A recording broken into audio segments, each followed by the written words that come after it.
work it out. Blue collar, what's happening? How you doing, Tariq? Man, I'm just calling in, drop my respects. And I just recently saw your "Cry to Me, Niggas" video. That shit was hilarious, man. Keep it up. You have a good night. Blue collar. All right. All right. Well, we're getting the weirdos calling in tonight, boy. All right. Let's see who else we got. Let me get my brother, the Maverick approach in the building. The Maverick approach in the building. Yes, sir. Yes, sir. Who was that fake ass Whitney Cummings? I know. No, Lord Jesus. Look. Oh man. But real quick, I just wanted to drop some knowledge on people who may or may not know. For the Democratic Party, historically they have targeted us. Because if you don't know, the people who started the KKK are the Democrats. So you got to look up the Klan Bake in 1924. The Klan Bake was in the DNC in 1924. You can look that up. And the people who started the Republican Party was actually anti-slavery activists. So they always been targeting us for this whole time. It's always been in their playbook. Oh, yeah. So even if you look at the Tulsa massacre, all those rich black people, what were they? They were Republicans. And in one weekend, in 1 week, who came in and destroyed all their wealth? The Democrats. There was Mm. lawyers, there were bank owners, hotel owners, doctors, and destroyed generational wealth. That was a terrorist attack. Yes, it was. So I just want to drop that on you. Appreciate what you're doing. And Thank you so much. I appreciate you, brother. Me and the family, we've been wanting to get out there to Oklahoma too. I've been wanting to go visit the Black Wall Street area. Um, I've seen some stuff on it online. I think they need to really jazz that place up and really, really. I got to see it in person.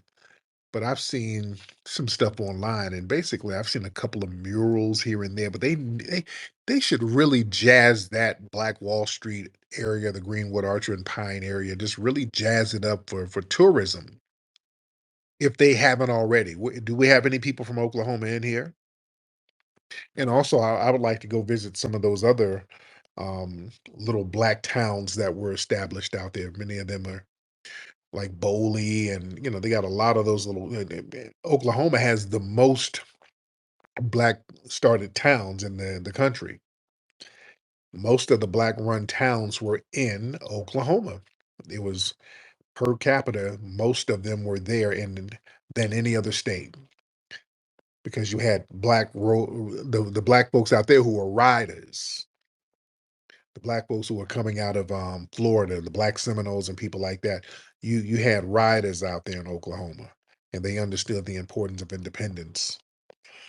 All right, let's get let me see. We got a lot of folks in here. Oh Lord, chaotic. Okay, chaotic. I'm not trying to. You're trying to fish for material, brother. I see you up there. You're trying to fish for material. That's the thing. We're not trying to feed the tether class, because y'all have to leech off us for material, because you guys are not really interesting enough to really hold an audience on your own. So y'all got to come around us and try to fish for content. Yeah, it gets kind of tired. Because yeah, chaotic. They told me you be doing like 10, 20-hour spaces about me. You've been trying to use my name to get clout. I'm not trying to feed you and your starving village. All right. That's what Sally Struthers is for. Don't try to use me to feed your village, brother. Because I heard this cat be sitting up literally all day doing videos with my name in them, just so he can get some damn views.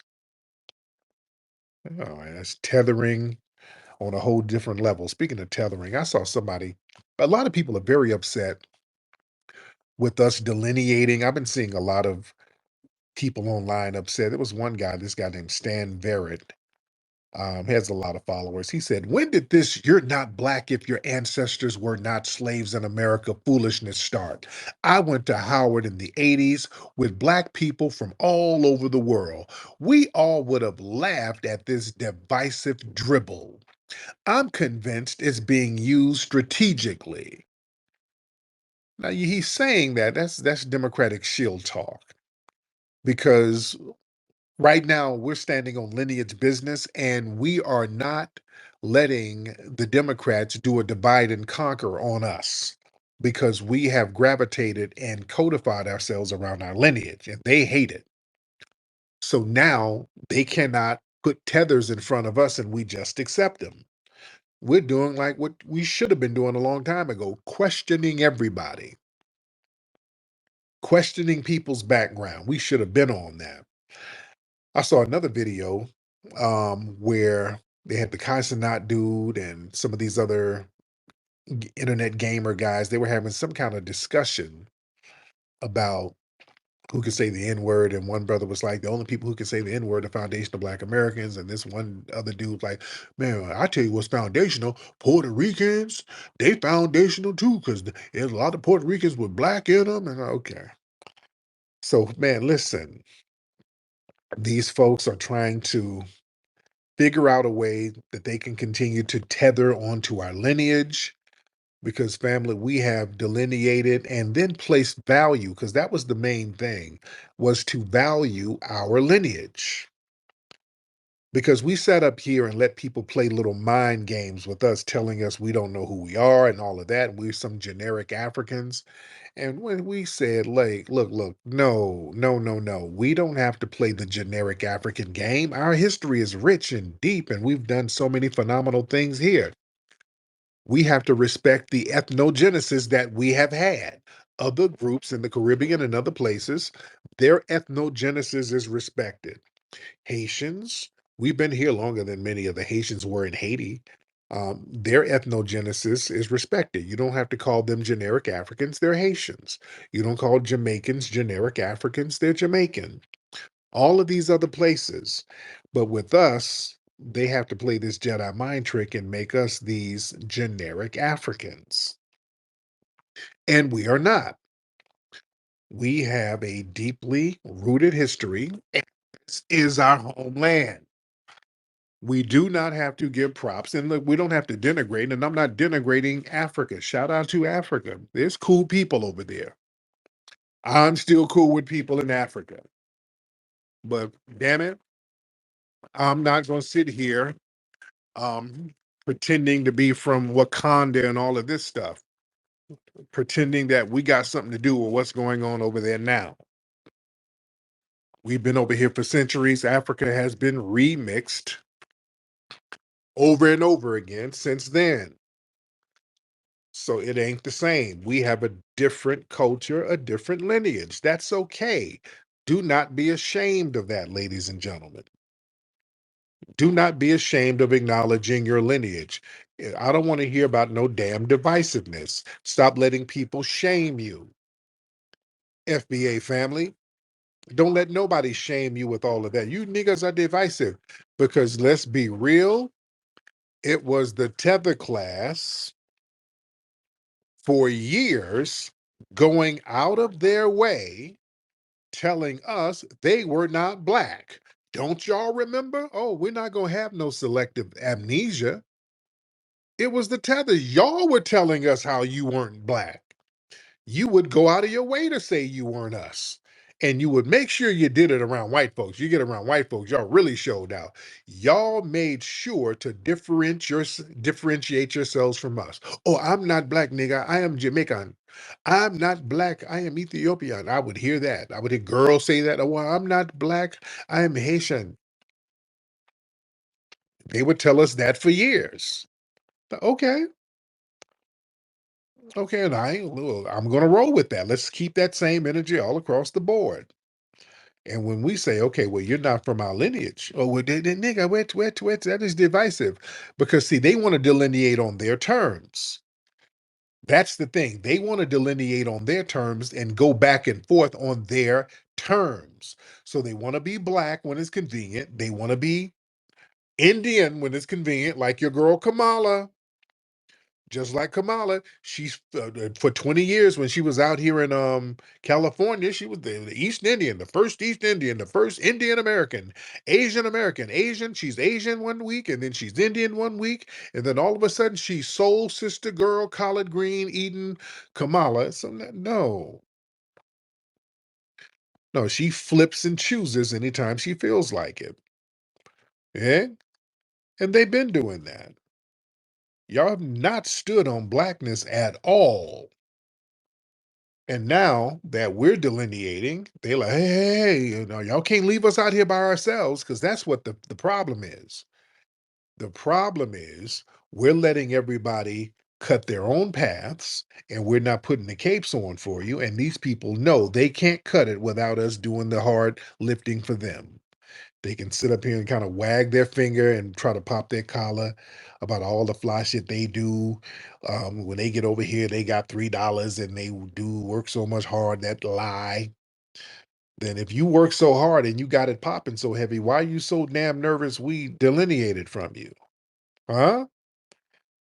Why are you so mad if you can do anything and do everything by yourself? Why are you so ticked off that we delineated? And it's not an insult. We're just saying, all we're saying is, hey, we're not doing like the tribal groups back in your homeland where you hacking people up and kidnapping villages. We're saying, hey, we're acknowledging our lineage on this land. That's it. We're acknowledging our lineage, and we are chopping up our cultural contributions over here on our chalkboard. We're not going to give it away like we've been doing. Everything we do, we just give it away to all Black people can share this.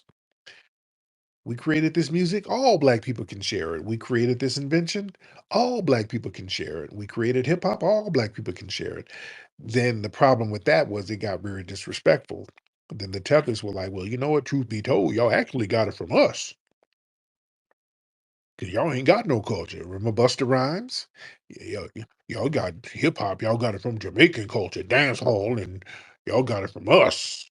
Yeah, it gets real disrespectful. So that's when we're like, we're gonna start chopping up all of our cultural inventions and cultural achievements, and then you chop up yours. And then when you look around, we got a full chalkboard, and everybody else is struggling for one or two markings. They can't really put none on the board. You ain't got nothing popping. Ain't really, truth be told, really don't have anything popping. And that's where a lot of the anger and vitriol comes from. Got to be very real about that. Yeah. Y'all raise your hand if you're ready. Let's get Sniper. Let's get Sniper in the building. Let's get Sniper. What's up, Sniper? Sniper, unmute your microphone if you can, sir. All right, Mr. Sniper ain't saying nothing. All right, let's get you Savior. Wait. Sniper might be on. Sniper, you ready? Sniper, are you ready? All right, Sniper, let me get you up out of here. You Savior, hop on, brother. Hey, what's good, Tariq, man? I've been a fan of yours for a long time, man. Just keep everything up. I wanted to just, Go ahead. yeah, I wanted to say, just people don't understand all the great contributions we gave to this country. Inventions, music, Black Panthers. Like we go very deep, like very deep. Like, I'm foundational Black American. My mom's from the South, my father's from the South, all my family's from the South, but I was born in Brooklyn. Yeah, Me and my sisters were born in Brooklyn. And I grew up in the 80s and the 90s in Brooklyn. And I seen, what they done to our people, with the pushing the drugs in our communities and us, fighting police brutality for the longest, all our music, being they saying that our music was like devil music, all kind of stuff. I seen that all, just growing up and everything. And people don't really realize like how deep we really are in this country, and people need to put more respect on our names, man. And that's basically all I wanted to say. absolutely, man. Thank you so much, brother. I appreciate you. Yeah, man. Yeah, man, we've accomplished a lot. And that's why people keep trying to put that Jedi mind trick on us, because when we start looking at our lineage and some of the things that we've done and created and contributed, man, it's amazing. No other group can do what we've done, man. No other group can do what we have done, ladies and gentlemen. We are so unique as foundational Black Americans. We went through the worst atrocity over here. In slavery here, we went through the worst of it. And then we got up out of it and started creating and doing fly things. Family, we were over here creating music genres without any formal training, family. We're up here creating whole genres without any formal training. We're just picking up instruments and mastering them, instruments we've never picked up before, just like when we did with jazz. We picked up instruments left over from the Civil War and created a whole genre. You had Black folks sitting down at the piano, mastering the piano without any formal training, people who couldn't even read. But we had that Majara spirit guiding us, showing us how to do stuff, singing. We didn't have formal training. Man, y'all know, like during slavery, one of the most prolific singers, the foundational Black American woman from down in Mississippi in the 1800s. Y'all know the movie The Black Swan. Y'all remember that movie? Black Swan was a real lady. Black Swan was a foundational Black American woman who was a famous singer. They found her singing on a plantation. Her name was Elizabeth Taylor Greenfield. Somebody saw her singing on the plantation. They're like, hey, let's put you on a stage somewhere. So they took her all around the US. She made a grip. Then they sent her overseas to England, became like a big stage singer because she had all these insane octaves that people weren't used to. This woman had an incredible vocal range, just pitch perfect vocal range. And she was just stunning people all over the damn world. Foundational Black American out of Mississippi. This is what I'm saying. This woman didn't no formal training. People had to go to music classes in Europe and vocal coaches in order to get that. We were just sitting up there with it. We just had it. You understand? We were doing phenomenal things as foundational Black Americans. Coming out of slavery, becoming rich and becoming millionaires out of slavery. Folks don't do that. I mean, family, we got to understand, people were coming out of slavery, becoming rich in this country. There was a one brother named John McKee, Mckee, John McKee. He was early 1800s, a millionaire here in the United States, a real estate guy. There's a town, I think McKee City in Jersey, named after him. Where are my Jersey people?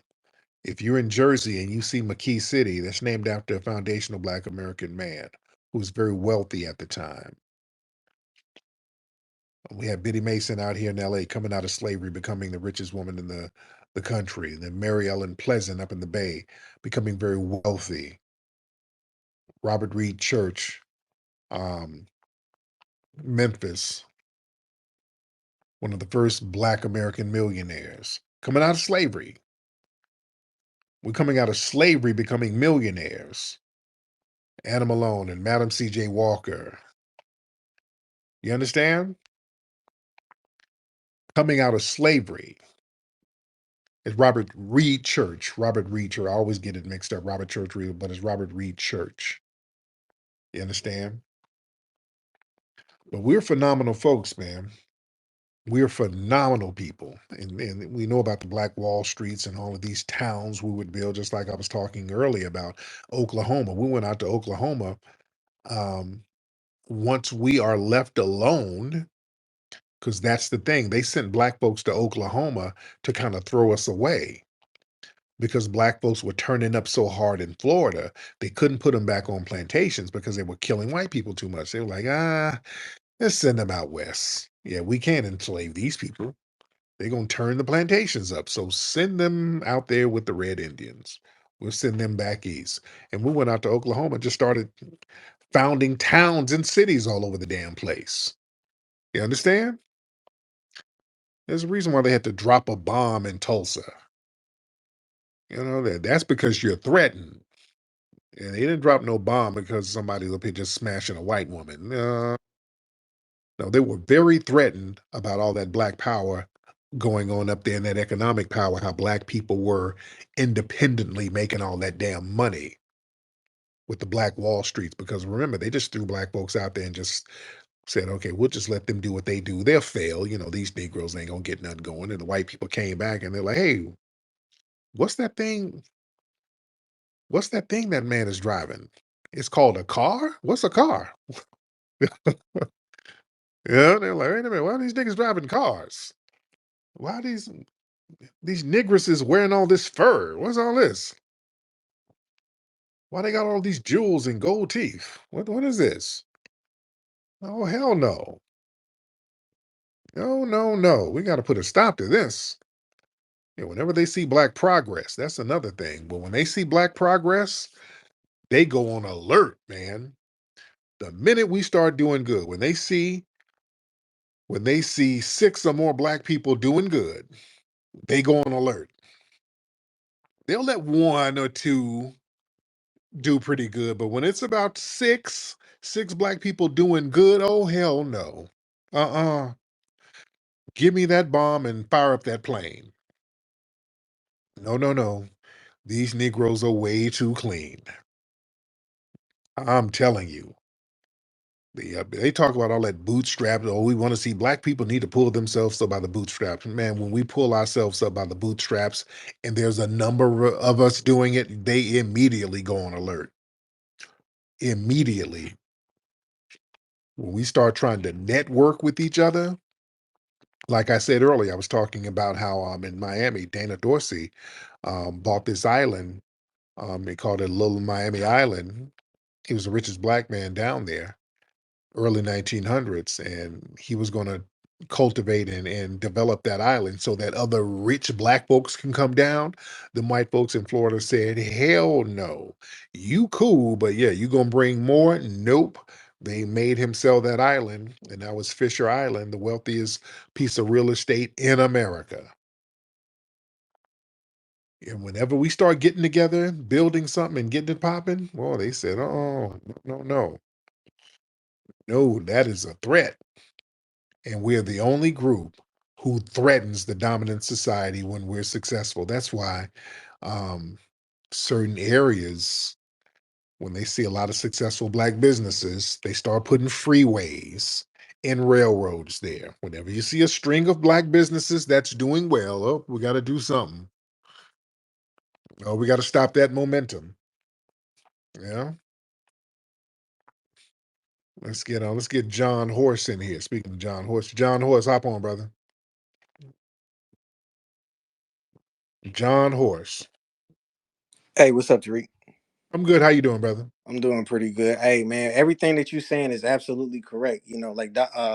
Dr. Claude Anderson said, once we got out of slavery, we cut our illiteracy rate by like damn near 50%. And Oh, remember, that was like they didn't have us reading and writing for like 250 years.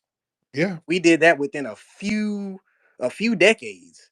So they understand that, and I want the FBA family to understand, if our ancestors could do that with, what I'm saying, within a few years of, learning how to read and write, they understand once we get reparations, it's going to take us a few years to get where we need to be a very competitive group in this country.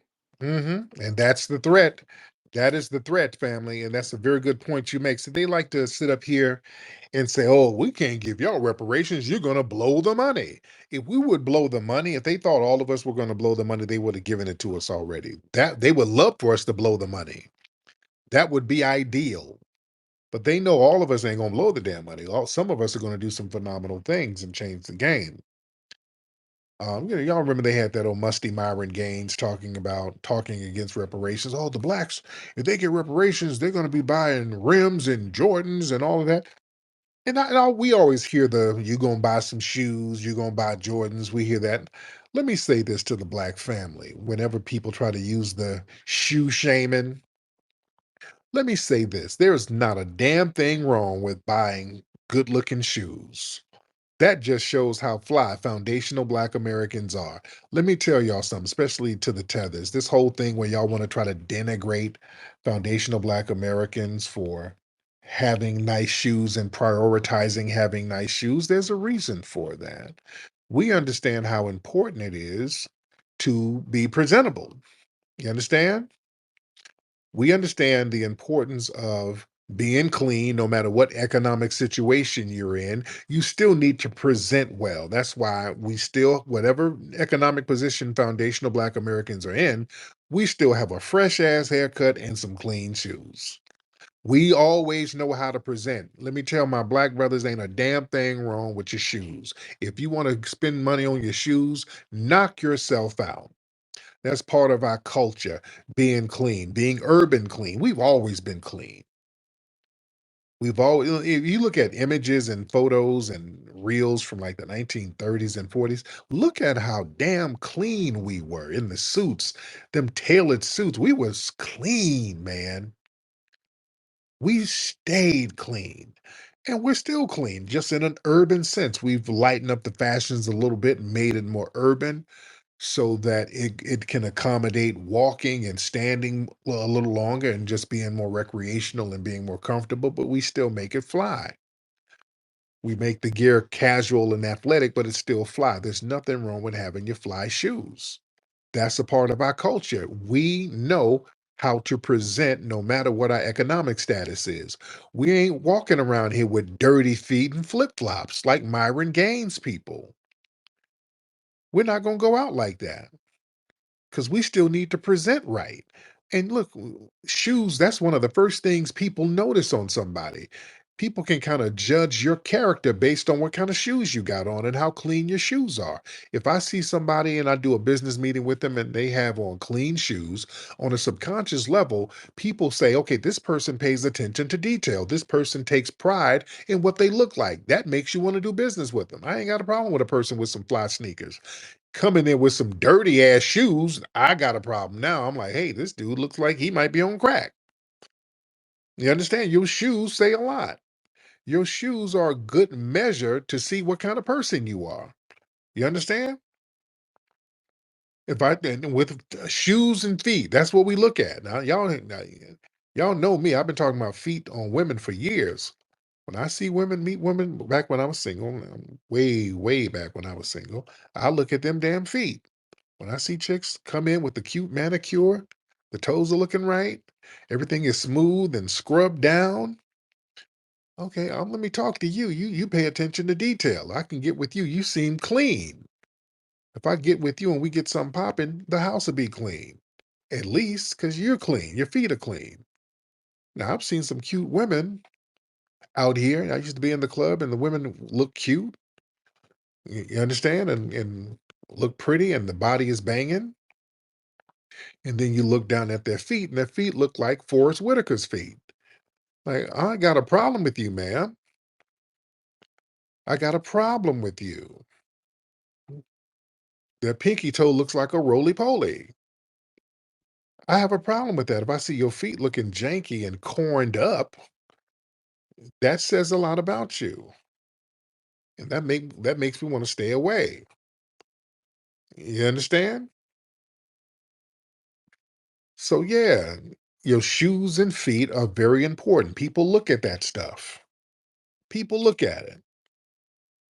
That's very important. And look, I done had a couple of the bad feet women. I done been in their homes. It's not a pretty sight. You know, sometimes you'll take a chance on the bad feet women. And I've been up in them homes. They got dirty bathroom mirrors and grease stains on their stoves when your feet are dirty. It's just all types of shit that I don't like. You understand? But whatever your socioeconomic position is, you can still make sure your shoe game and your feet game is on point. You understand? Long as you clean, long as everything is clean, the level of poverty doesn't matter. Now, fellas, we know what it is. We didn't had some poverty poon, and ladies, y'all done had some poverty penis before. Ladies, y'all have had poverty penis. Y'all done banged a broke dude, and you banged him because his shoes were clean. At least his shoes were clean, right, ladies? Let's be real. You done had a broke dude who had a fresh haircut and some clean ass Jordans, and you bent over and let him hit it from the bike. Let's be real. Because that man's shoes were clean. You'll give a dude a chance if his shoes are clean. You know, ladies, you know it, and fellas too. If the woman's feet are cool, we'll deal with a little poverty. And truth be told, some of the best sex is poverty sex. Poverty poon is the best. Family, some of the best sex that a man has had was on an air mattress at some hood rat's house with cute toes. That's some of the best sex you can have is air mattress cooch with no headboard or nothing. Come on, struggle cooch? Sometimes it hits a little different. Fellas know what I'm talking about. All right? When there's a little sense of danger up in that apartment, it hits a little different. You know, when you're kind of hitting it and looking over your shoulder a little bit, like, hey, hope niggas don't come in here and rob me. It hits a little different. You savor it a little bit different. It hits a little different. That cooch hits a little different. Yeah. But shoes, the shoe game and the feet game is very important. That is very, very important. Let me get a couple of more calls in here. Let's get Snout. Okay, you got a lot of strange letters and numbers on your thing. Snout, hop in, brother.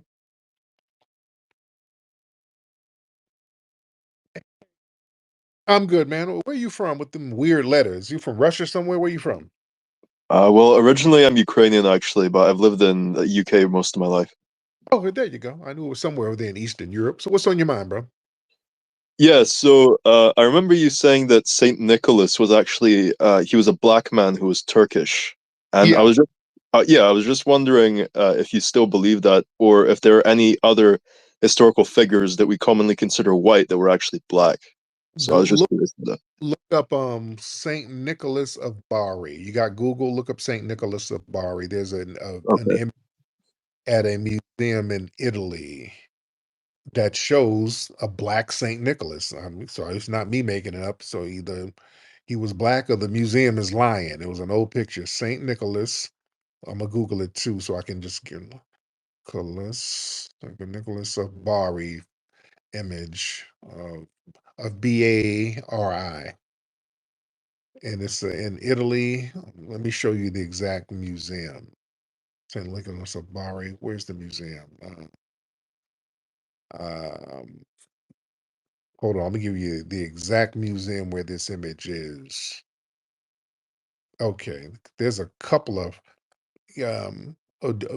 do this. Let's do this. Google Black Saint Nicholas. Let's do that. Google Black Saint Nicholas because there's a few images. There's an image of the Black Saint Nicholas in Italy. There's a few of them in Russia. Um, and if you Google Black Saint Nicholas of Bari, it comes up. A cathedral built for the former bishop in Bari, Italy, depicts the Turkish born saint as very dark skinned. They say that he's Middle Eastern, but he's black as hell with a little fro. So yeah, so you got a lot of these images in Europe of this black Saint Nicholas. So that's not me. Yeah, they put it in there for a reason. So, but go ahead, Saint. Yeah, I was just thanks for educating me on this. But I was actually going to ask, like, are there any other historical figures that we think are white but were actually black? Like, can you think of any others? Yeah, Septimus, he was one of the rulers of the Roman Empire. Septimus Severus, he was black. Bishop Matthiades, I think he was one of the popes. There was a few black popes.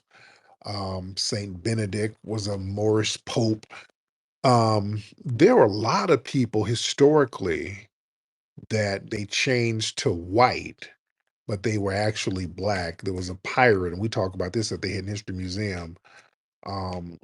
Laurent, why can I think? They used to portray him as white. Um, Laurent de Graft, I think that's his name. He was actually black. I think Laurent de Graft. A lot of the pirates were actually black. And at the time, they didn't want to admit that many of the pirates were black because many of the pirate ships were really slave ships. A lot of folks don't know that. Many of those pirate ships were former slave ships. Queen Anne's Revenge was a slave ship. And the pirates were some of the whites in Europe who were against the wealthy landowners. So the pirates were not the bad guys like they try to portray them to be. The pirates were actually fighting, some of them, not all of them.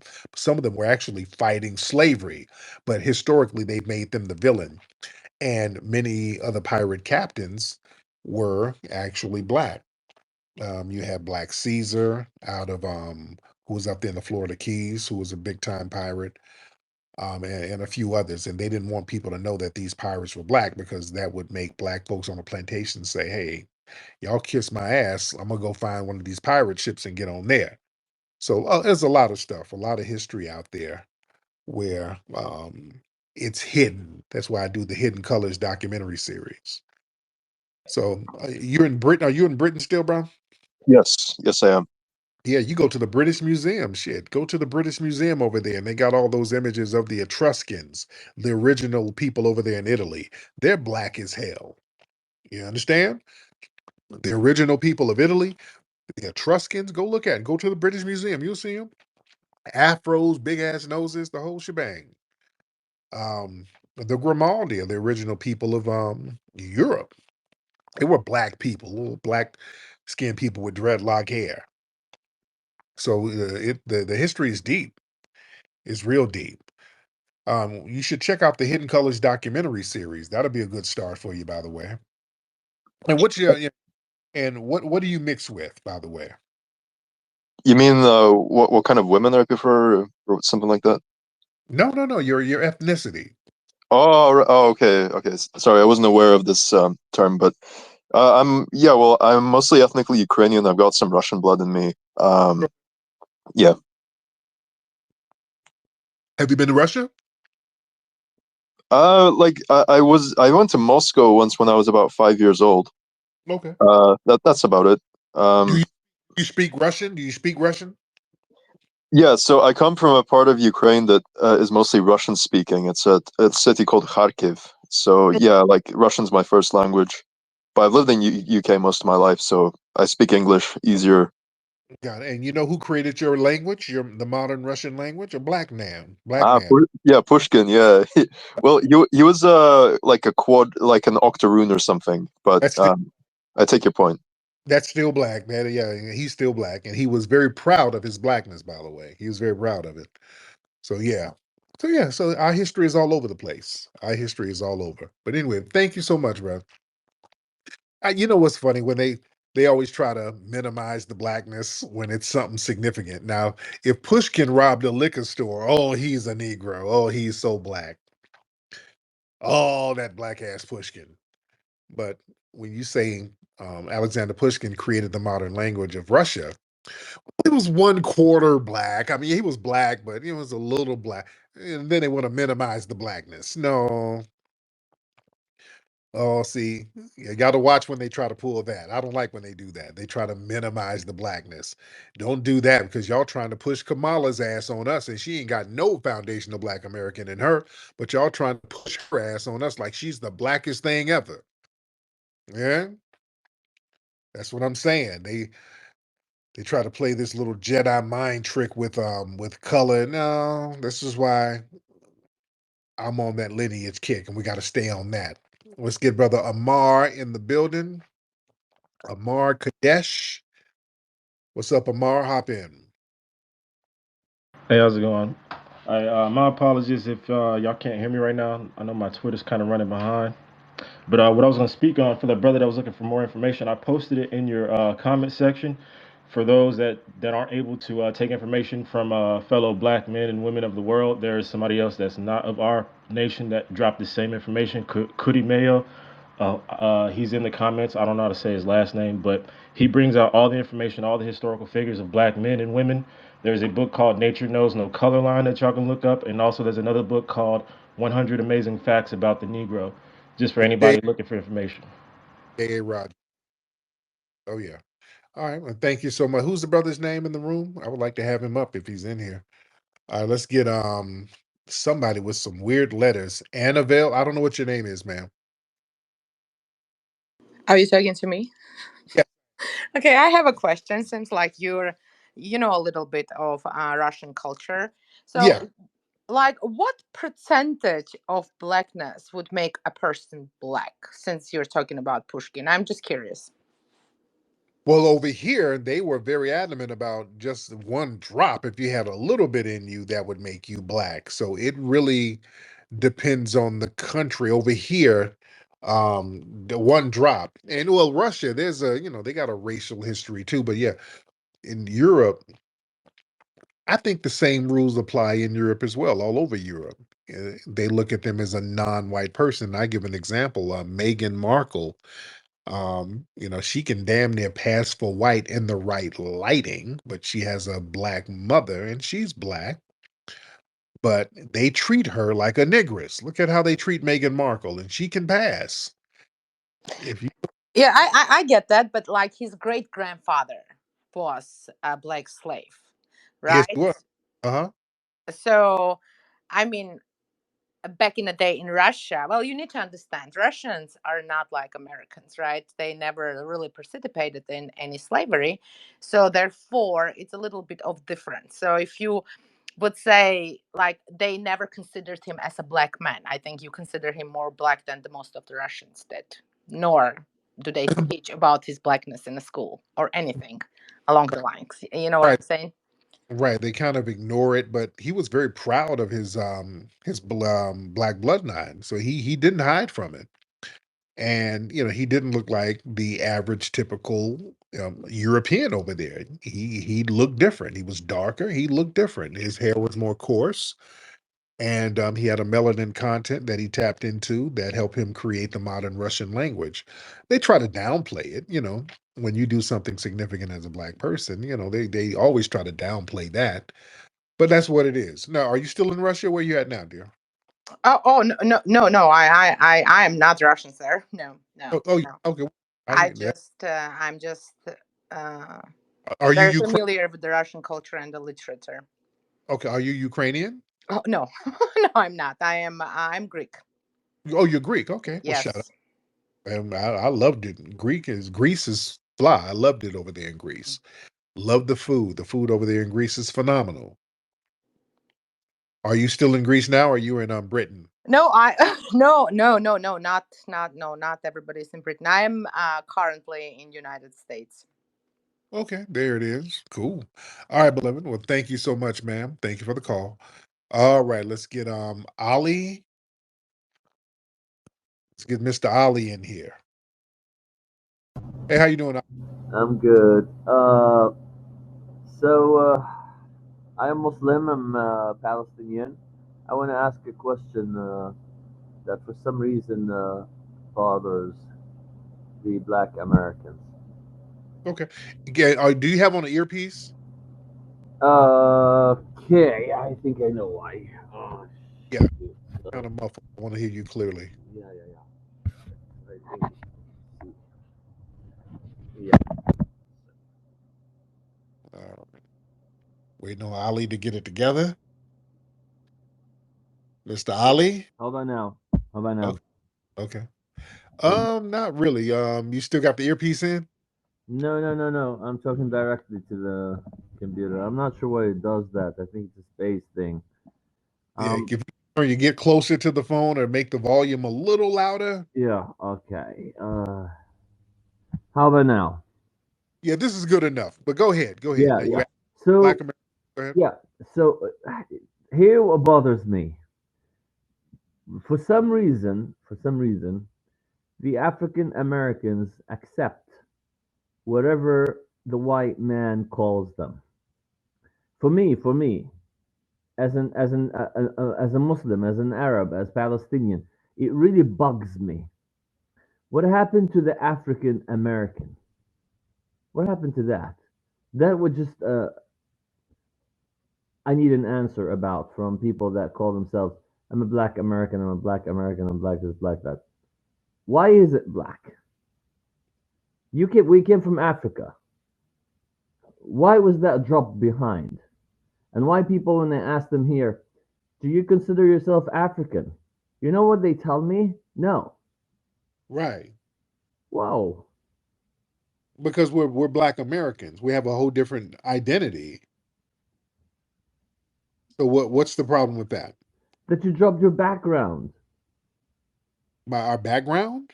Yeah, black Americans dropped their background. They're Africans before they're black. Really? Aren't everybody's African, sir? Everybody came from Africa at one point. I get that. I get that. But Africa is Africa. Let's not go around that too much. Africa is, you can't say to the Russian, "Oh, you're African American." Russia is Russia now. China is China now. Europe is Europe now. I get all that. But the African American isn't African American. No, we're not. We're This not in is Africa. this is what confuses me. Let's stop. Let's look at those words. If we're African American, name the African nation we can go to and get full citizenship without red tape. Name it. Yeah, come again. Come again. I missed that. Name the African nation that we can go to and get full citizenship or even dual citizenship without red tape. That has nothing to do with your background. It has everything to do with what we're going to call ourselves. If we're not welcome with full arms in a place, I ain't claiming it. And we're not claiming that.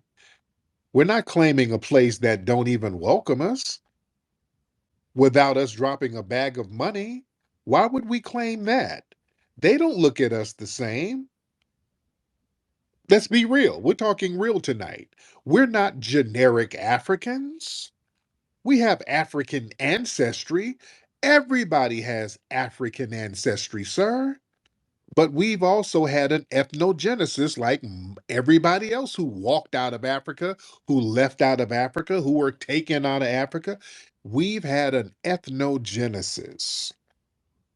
You got people in the Middle East. Did you say you were from Palestine? Where are you Yeah, from? Palestinian, sir. Right. You're not African Palestinian. You're just Palestinian. You don't claim to be African. You had an ethnogenesis, and Palestine is right by Africa. It's a hop, skip, and a jump. You can literally walk there and hit Africa. But you had an ethnogenesis, and that's okay.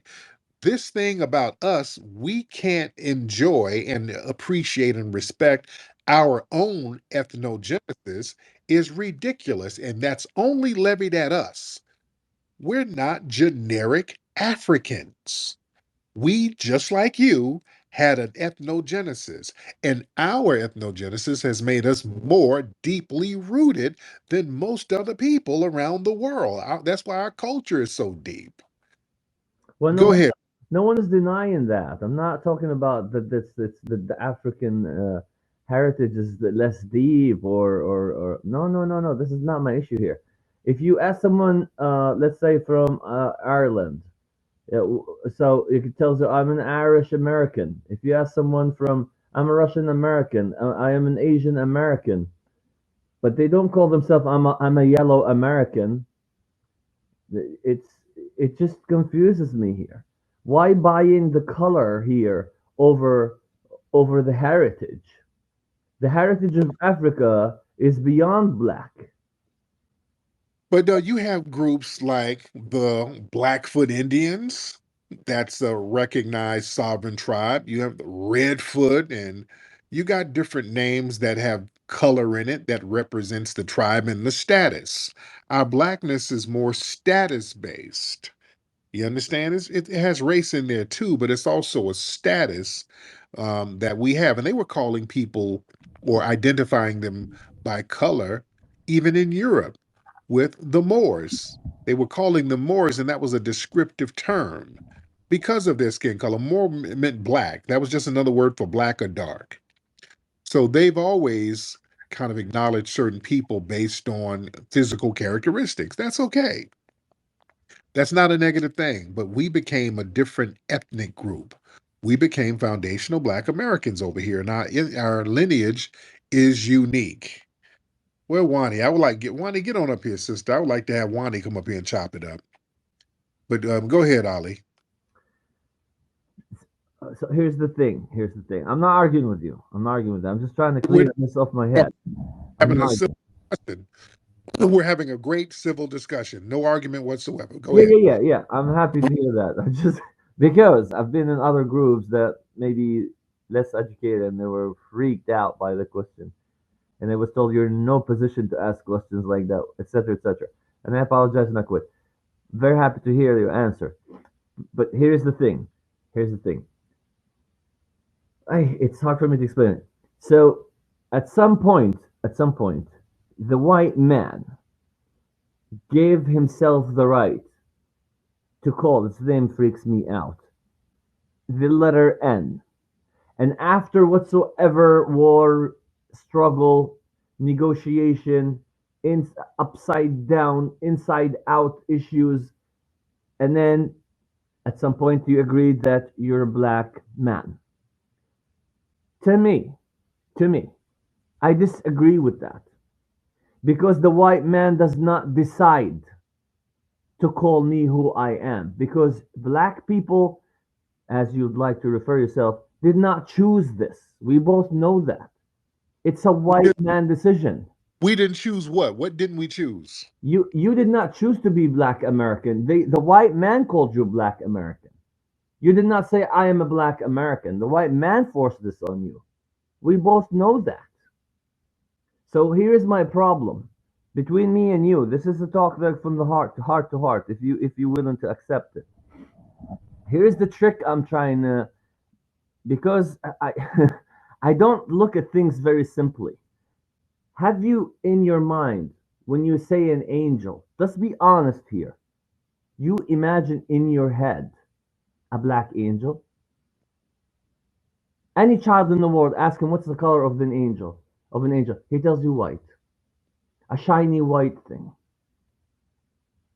This is where things fall apart to me. When you think of something black, it's dark. And in our ignorance, we think darkness is a bad thing. Matter of fact, it's not. Philosophically, it's not. And it actually can be explained. Without darkness, there will be no light. Without no light, will be no darkness. There will be no appreciation of neither of them. We need both of them. Here's what bothers me. Okay. So explain to me. Help me to get it. Okay, let me get my brother McCall in here. Brother McCall. Great Minister of Code, how art thou? I'm good, brother. How are you? Excellent, excellent. Just wanted to help our dear Arab friend find his way. Yes. Black, in terms of Black American, connotates enlightenment, visionary, breakthrough, constantly evolving. We are people of the future.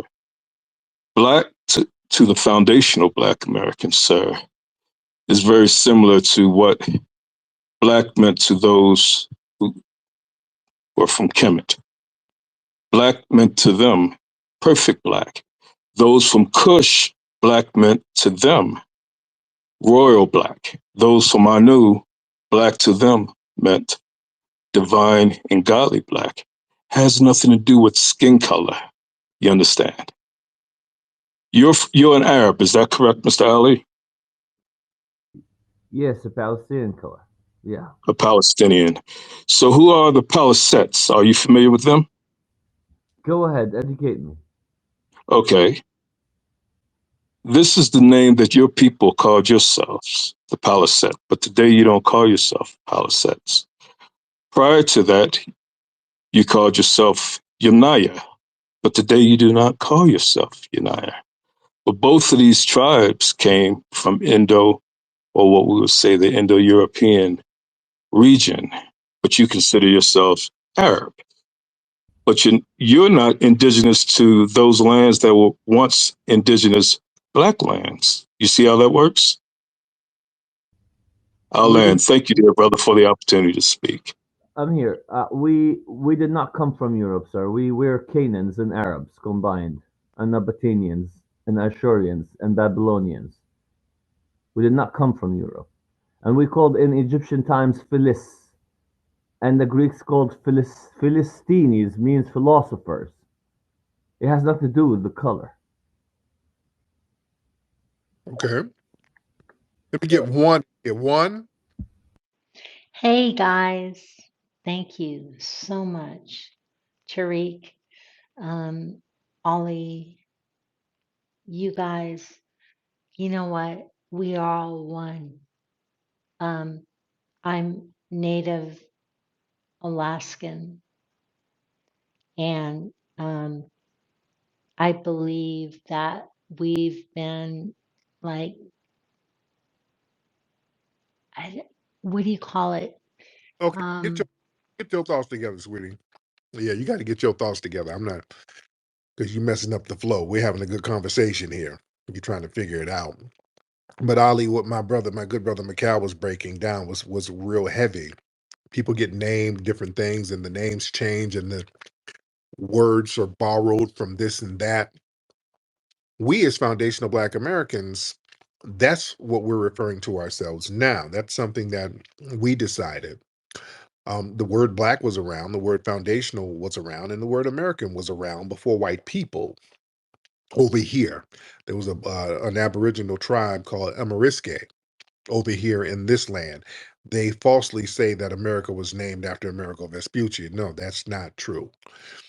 So we've taken it upon ourselves to not use the term African American, because that makes us equivalent to immigrant groups. We're not immigrants in any sense of the word. We're the foundation of this country.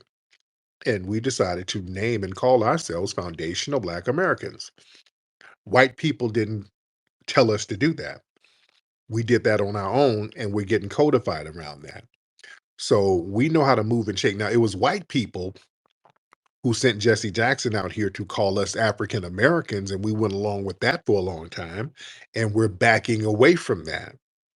So we understand the importance of um, labeling ourselves and identifying who we are on our own terms. So we do understand that dynamic, sir. Now, Ali, are you in Palestine now? Or are you over here in the U.S.? No, I am in the U.S. I'm, Yeah. I'm in the U.S. That's Yeah. why this is where I got confused. Just to get you more comfortable. Now, that's very interesting. Yeah, yeah. Yeah, yeah. Here's what. You over with us. Good. Yeah. You here with us for a reason. Go Well, ahead, Ali. yeah. I'm asking you all this for a reason because I'm a little bit not settled mentally around that. Not against you, actually, with you on your side. You better be on our side because you Not a wouldn't biggie, of course. Of course. your ass would be Yeah. over here if it wasn't for. I am. I promise you, I am. Is Hold it? on. I'll tell you something. The white people weren't really rocking with you in the 1960s and really after 9/11 too. That's another thing. You know y'all were on the hot seat after 9/11. None of the white folks was checking for y'all. You understand that? Yeah. Well, look, just to make you more comfortable, Mr. Nasheed, I guess. Um, I hear them Uber orders coming in, by the way, too. But go ahead. yeah, no worries, no worries. I am a good 4% Namibian. My father family came from Egypt side, so they are somehow, at some point, with a good percent, they're Africans, and that's why All, I all bother with it. Go ahead, go ahead. genetics, all Arab. That's what makes you an Arab. Yeah. Well, we this it's a long story. The Arabs also immigrated to Africa, and the Africans saved them at some point. But that's where my boil comes from. This is where the temper comes from around that. Okay. I am not accepting a name, a rank, whatsoever from a man of the colony. This is where my issue is with this. Do you see where I come from? Where I come from? This Okay, you're losing me. I don't know where you're coming from. You're not. You lost me. Yeah, I refuse to be called any name as someone has a black uh, background, African background, to be called black. When you called yourself a founder or establishers of this colony, I consider it a colony until now. Um, you were forced to be here. You did not come here to establish this colony on your own. You were forced. But hold on, there were already black folks here. There were black Aboriginal people here. There were melanated, dark black people already here, and we mixed in with the folks who were brought over. All right. Yeah, Mr. Nasheed, there are people saying the first people discovered this land before anyone else. There were Muslims from Asia. They have the map, and they have books that describe this land 100%. Well, no, you had Moors. You had some Moors coming over here, black Moors. That's why when you had some of the black Moors who came over with the Spanish, they knew the language. So yeah, there were black Moors, and the word Moors means black. So yeah, there was color identification, even in that wave. So yeah, we had an ethnogenesis, and you're saying what we were forced to do. Listen, we still had an ethnogenesis. We got um, um, some people were brought over, mixed in with the people who got rounded up by the white supremacists and forced into labor. And that still doesn't stop our ethnogenesis. We still had an ethnogenesis. So what's the point? What's the point about us being forced over here or forced to build this nation at gunpoint? Yeah, we're forced to do it. But we still did it. That doesn't negate the fact that it was our creativity and our ingenuity that did it. That's like saying, well, Michael Jackson, yeah, Joe Jackson whooped his ass and forced him to make Thriller. That doesn't negate the fact that Thriller is the greatest album ever.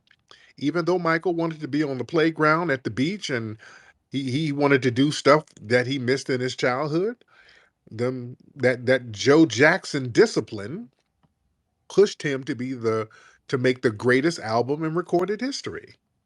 That doesn't negate the greatness of it, just because there was some backstories in it that wasn't so pretty, right? I agree. I agree. I'm not saying that it negates that whatsoever. I agree with everything you said. Where I collide with is that the white man somehow manipulates or directs or dictates the black history in this colony, and the black people accept that one way or another. And Sir, to be more sir, honest, to be more honest, to be more sir, sir, the white man manipulates Palestine and your homeland. That's why you're here. no, They, sir, no, sir. yes, We are in war with the white man, and we always will be. and you got defeated and left. You're here. Absolutely not. Yeah, Absolutely not. Absolutely. went When you over immigrate, there. when you immigrate, you're not defeated. When you Yes, you immigrate, are. of course not. I am Yes, so you are. look. I am going back to Palestine. Whoever likes it, whoever hates it, I am going back. I'm gonna Oh, defeat sir, Zion, step sir, on its you neck, and go come back to to oblivion Palestine. over, Let's be clear sir, now. sir. I'm not going to yell over you. You're going to slow it down. Sir, you are defeated. Y'all getting bombed into oblivion over there. The white man has defeated you, sir. You can't wag your finger to us talking about defeat. Sir, they've ran you out of your homeland for safety. You're over here with us, sir. You got defeated. Up here talking about what the white man is doing to us. You had to bounce from your homeland, sir. That's Let me me. correct you. Let me correct you. Correct Let me me. correct you. Let me correct you. Where is the American colony in Afghanistan now? They slayed their fucking ass, and so in Iraq. Is the war in Palestine over? Wait until we're done, and then you can call me defeated or not. Let me ask you this: You're Has defeated. Left. let me ask you a question. Has any empire, which this is not an empire, ever went to Palestine and did not end in Palestine? Give me one. I don't know what that means. What does that mean? I don't even know what that. Everybody, the Crusades, the English, the Mongols. What does that have to do with you fleeing? I am not fleeing, sir. I You immigrated, sir. that's Traveling around does fleeing not mean. Why are you accusing me of fleeing, sir? Why? because you did. You got the hell out of your I homeland. did not get the hell out of my homeland because I'm fleeing. Sir, that's what fleeing is. It's war torn. The white supremacists destroyed it. You couldn't fight them back. You had to come over here around foundational black Americans for safety because you could have went to Europe, you could have went to Ukraine, you could have went to Asia, you could have went anywhere, but you came here up under us, sir. And you fled. You fled, sir. That's what it is. You got defeated and So fled. you're saying when birds migrate, they're fled in their country? Is that what Um, your logic's saying? we ain't birds. We're human beings, sir. No, We sir. don't. No, sir. A life, and No, nature reflects their. birds don't get on inner tubes with suitcases. You understand? No. Birds don't get on boats and get the hell on somewhere. No, no, no. Birds don't have to go through an immigration No, no, process. no. It's a life circle, and the logic of life circle Oh, applies on human beings 100%. This is birds had to flee to safety to foundational black Americans, sir.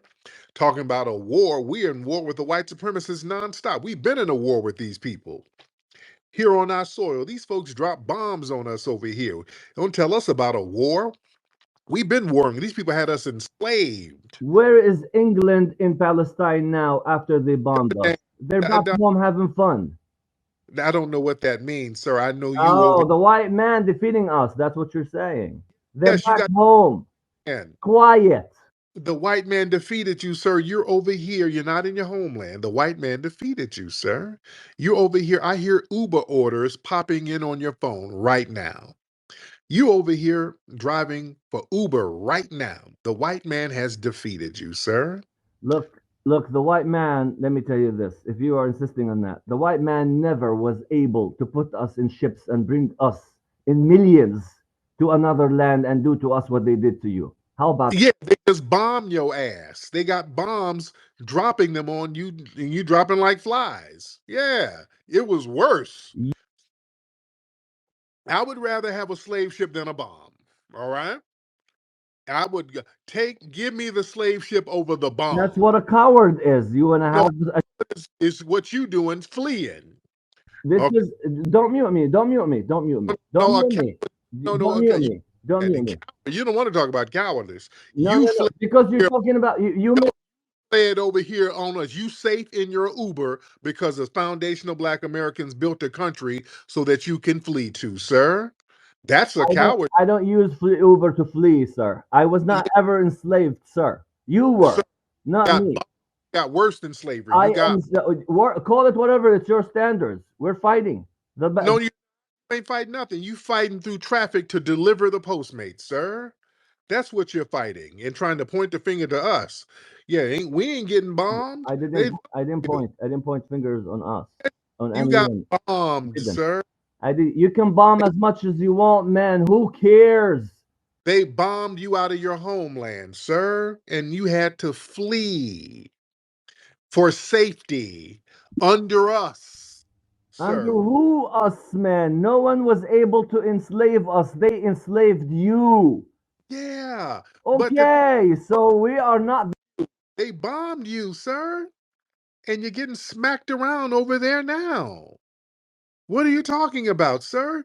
They got you damn near in an apartheid state over there. They're smacking you around. You're controlled by Israel. What are you talking about, sir? You don't. Your nation ain't even really internationally recognized as a sovereign nation I all the way. don't need any white man to recognize me. I recognize them. Yeah, but yeah, you're not even recognized as a sovereign nation all across the board. You're still getting sunned by another nation, sir. Come on now. This is a nonsense. I am telling you, don't mute me. The white man has no power or an opinion or anything around the fact to acknowledge me or not. Sir, the fact that you're over here in a damn Uber shows you're not telling the truth. He does have the power. He bombed you and made you flee over here. So yeah, he does have the power, Look, sir. you accept slavery 100%. And you accept fleeing, sir, and we never fled. We fought back and we got Do you ourselves see? out Do of you see the Palestinians? slavery. That's what we You did, sir. did. You did. You're sure that white people see you not slave inside their heads? Are Yeah, you kidding me? Listen, no. We don't give a damn what they see us as. This is our homeland. This is our land. We are the culture of America. We don't give a damn about the white supremacists ruling and dominating. We still resist because psychologically they haven't gotten us. That's why our culture is rich and everybody follows our lead and we don't You flee. do everything. Flee where, man? You're talking about me. Where did the Palestinians flee, man? We're having a horrible war there to defeat Right. us as we always will. And you had to flee over here for safety, sir. So you're welcome. Don't You mute me. Don't mute me. Don't mute me. And don't call me Unwelcome. It's not your land. It's a Native American land. Okay. Don't call me you welcome. and that would be us too. Okay. That's That's a, a no, no, Native American. no. That would be us too. Like I said, we are aboriginal to this land too. Yes, we are. Foundational Black Americans are aboriginal to this land too. There were Black people on this land for thousands of years. That has been proven, and we are a part of that. All of us have indigenous blood on this land too, as well as African genetics, sir. This is our land, sir. Go ahead. You got sunned over there, and you got defeated and had to flee. Look, look, look. You can You mention ain't things. no You can land. mention things. What's Sun, your land? hold on. Is the sunning over? No. Is What's it your land? over? Is the battle over? Tell me yes This, or no. It's sir, a this yes is my or land. no. Is the battle over? Is the fight Sir, over? this is my land. Why am I on my homeland and you The ain't on fight your? is over with you. Is it over with the is it over in Middle East? It's a yes or It's no. over for you. You ain't going back. You're over here with us. It's over for you. You're not going back, sir. Go ahead. I swear to you on the book of the Quran, I'm gonna go back home and shove my leg in the best white man's ass. I And sir, shove your leg on the gas pedal and drive that damn DoorDash to the white man's house and then go ahead and get your tips. That's what you're going to do. You're going to drive that foot in the gas pedal, sir. You fled, sir, and that's okay to admit. I am not sure why you stressing me to admit something I am not. Yeah, you fled, sir. Sir, I came here on the airplane with the real ticket. I did not come here on a ship. Pick And that's called fleeing, sir. That's called fleeing. what yours is enslaving. It's not fleeing. There's a big And difference here. we survived that and then became very successful and didn't flee and still held our heads up high and still fought the white supremacists and didn't let them You psychologically. are talking all over yourself. Not, sir. We ain't hiding out in somebody else's country, sir. As foundational Black Americans, you want to talk about a war? We've been in a war with these white supremacists for centuries. We ain't hiding out in somebody's country. You gave up. We did We not. didn't give up nothing. How we give up and we still in our homeland doing what we do, and you over here, you gave up. Don't It, project on the. it's your land in you only in your head. I promise you this. This is our land, Only sir. in your head. I promise you this. I had nothing. This is our land. Many of the cities around this country, we founded the cities. All of the cultures down near ours. All of the music genres is our. We didn't. It's not in our heads. It's in the reality, sir. If this was your land, why were you brought here with ships? If this was your land, Sir, sir, we were enslaved. Some of the Africans that were thank brought over you, with the mixed with the indigenous, and thank you. there was no country until we built it, sir. We built this country from scratch, and you fled from scratch, sir. I did not build countries. I existed with countries.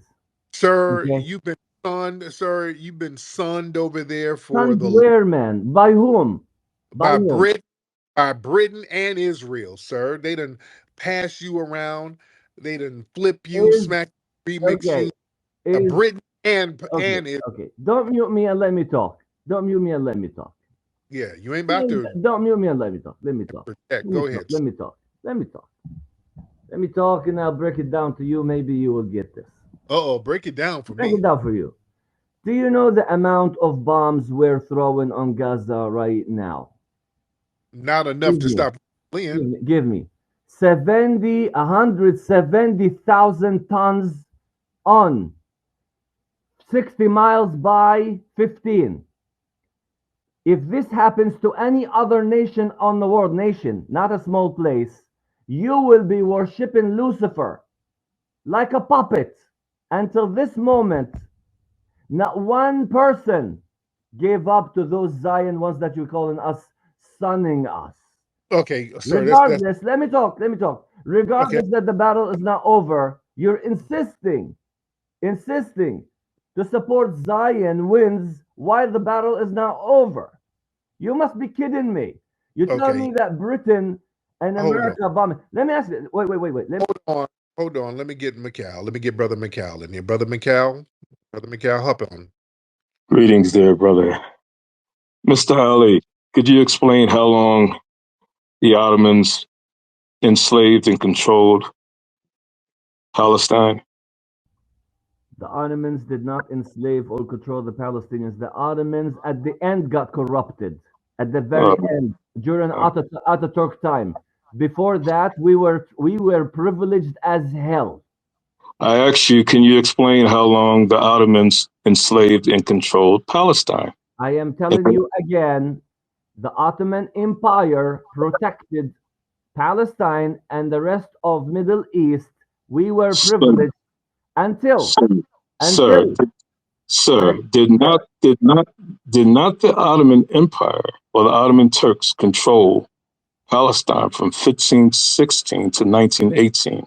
I repeat, did not, because before that there was Abbasis, before that there were Amawites. You can't say that all these people did enslave us. Don't They forget the enslaved you, sir. Ayubis. Don't forget the You are, Ayubis. Don't forget the sir, Fatimi. sir, you are a liar, and you I'm know a it. liar. And Now, look, look, look. it's easily Googled. So Uh, you think you calling? you think we don't know history, don't you? You don't know history because you don't know what an empire is. You don't know what an Islamic empire is. We I know slaved, that you are a descendant of we, the Sea Peoples. we Are you slaved familiar the with them? white. Listen.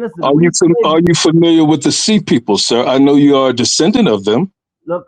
We slaved the Did white you hear what man's I said? ass. I said I know you are a descendant of the Sea Peoples, and you're not indigenous to the region in which you're occupying now. What are you talking about? We are the Right. descendants What of am I talking Canaans. about? It's always what am I talking about? You're a We're hypocrite and a Canaans. What are you liar. talking about? Thank We're you, brother. Canaans. Thank you, brother Tariq, for the opportunity Do to you speak know again. which place in Thank you. Africa are you from? Do you know which place in Africa are you from? Do you? I bet you don't. You lost and you love it. How we lost, Ali? How we lost, Because he does not know where is he from in Africa precisely. sir? We don't have to trace back Here we go. centuries. No, Now Africa. we're Those. not talking about history. Oh no. Those countries in Africa don't exist no more, sir. We've had an ethnogenesis. We are from here. We are foundational Black Americans who are indigenous and aboriginal to the United States. We built the United States. This is our land. I don't have to You find were some enslaved Africa. to build the United Colony. Don't matter. Don't matter. It We don't did. matter to you. There's a big difference. It doesn't matter because we're the ones who made it successful. All right, that matters. I don't give a damn if we were made to do it. We still did it, and it was successful 100% because of us. The white supremacists tried to build colonies and they You failed. call a colony a success that enslaved your ancestors and Yeah, yes, because this country became very wealthy off of our labor and culture, sir. So it did become very successful, sir. That's wealthy why we're here. who? You over $20 trillion in debt. And you are over $20 trillion in fleeing, sir. You're fleeing your ass off to get over here, sir. Let me get HB in here. Let's get some more people in here. HB, hop in. HB, hop in, sir. Unmute your microphone, HB. HB, Mr. HB, Mr. HB. All right, Mr. HB ain't saying nothing. I thought you wanted to chime in, Mr. HB. But Ali, like I said, man, we built this nation. We are indigenous to the United States. We don't have to name some ancient African nation because other folks ain't got to find some ancient African nation, and the people over there in Africa don't know what those ancient African nations were. We're not required to know what they are. We had an ethnogenesis, and this is our homeland that we never fled from, sir. Man, Like, you're a white man lover. End of the story. no, no, you can't. You love a white man because you came I over here. promise you. No, no, no, no, no, no, no, no. I am fighting the white man even here. You ain't fighting nothing, sir. You are a white man Fighting- lover inside out. Sir, You are sir, you're not fighting anything. This is my homeland. I'm in my homeland that I built, sir. My family built this thing from scratch and didn't flee. You complain about what the white man has done and then run over here and then try to complain. Don't so. If complain, I go back home one day, which you're never okay, how going. old are you? How old are you? How old are you, Mr.? You're never going back home. You are saying to me, I'm never going back home. Never. Based on that, Never. This was a godsend. You're never leaving here. Y'all come over here and pretend you're gonna go back and do all these wonderful things. You're in a safety zone and you ain't never going back. And you're in a safe zone because foundational Black Americans made a lane for you, sir. It was us that made a lane for you to be safe. Cool.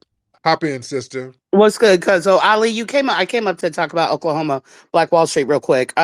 But Ali, you came up with the guys initially acting very passive and peaceful and humble, and just asking as if you were genuinely interested in why we self-identify as Black Americans. And it's completely disingenuous for then you to go. Go ahead, cool. What happened? Oh, cool. What happened, dear? Oh, cool. Unmute your mic, dear. We don't hear you. No, it wasn't me, baby. It said that I was muted by host. But anyway, I'm back. Go ahead. So, Go ahead. but you come off as, you come off it so disingenuous because Tariq was very direct. He answered your question. To your point, yes, initially when we were brought over, we were called many, many things from mongrels to colored to Negroes. And we took our power when we self identified as Black Americans, right? We Yep. took our power. We made the whole world who happens to share the color of Black skin to be proud. I'm Black, am I proud? James Brown, our Black Panther Party, and we can go on and on and on. And for you to seek asylum here, to come and get educated here because of the work of Black Americans, only to attack us, pick your struggle. Your homeland is at war, has been for decades upon decades upon decades. And especially, why don't you put your focus on your people here stateside and tell the rest of your Palestinians to quit attacking Black Americans and showing out at the rallies? You guys don't ever, we love white folks. No, you guys don't show out at the Trump, at the white supremacist rallies. You guys don't go and show out there and call him out. You do it at Kamala's rallies where you know you will be paid respect. You you don't want to do know it. what respect Right, is? but he's You the want to one know? trying to try to reinstitute the Muslim ban and all that. So Good. enough with you. That's fine. That's fine. That's fine. Tariq, to your point, That's Black fine. Wall Street, what I just wanted to tell you, I was born and bred. I grew up on Black Wall Street, That's Oh, fine. wow. 1225 North. That's fine. Uh-huh. Can I Go talk? ahead. Go Can I ahead. talk? Can I talk? So Ollie, hold on. Hold on, Ollie. Go she ahead, sis. So on Black Wall Street, the young brother Maverick had came up and was talking about what we know is the Great Migration, and I want to remind all of us Black folks that don't be misled and don't forget our history. Absolutely, most of our grandparents, and mine certainly were, and parents were Republican. So don't fall into that trope that, oh, everybody, you guys are just being Democratic and you don't know. The truth is, both parties are racist. That's a Yep. fact and is known. And Black Wall Street today, Tariq, I would love it if you can put your power and your platform behind it because I know you're caught up to speed on the fact that they just got shot down again. The last living um, uh, descendants of Right. the Tulsa massacre, right? Yeah. They just now started excavating the bodies. And would you know that the first round of black bodies that they've pulled up were all proven to be World War I soldiers, which we knew those were our men who were fighting during the massacre.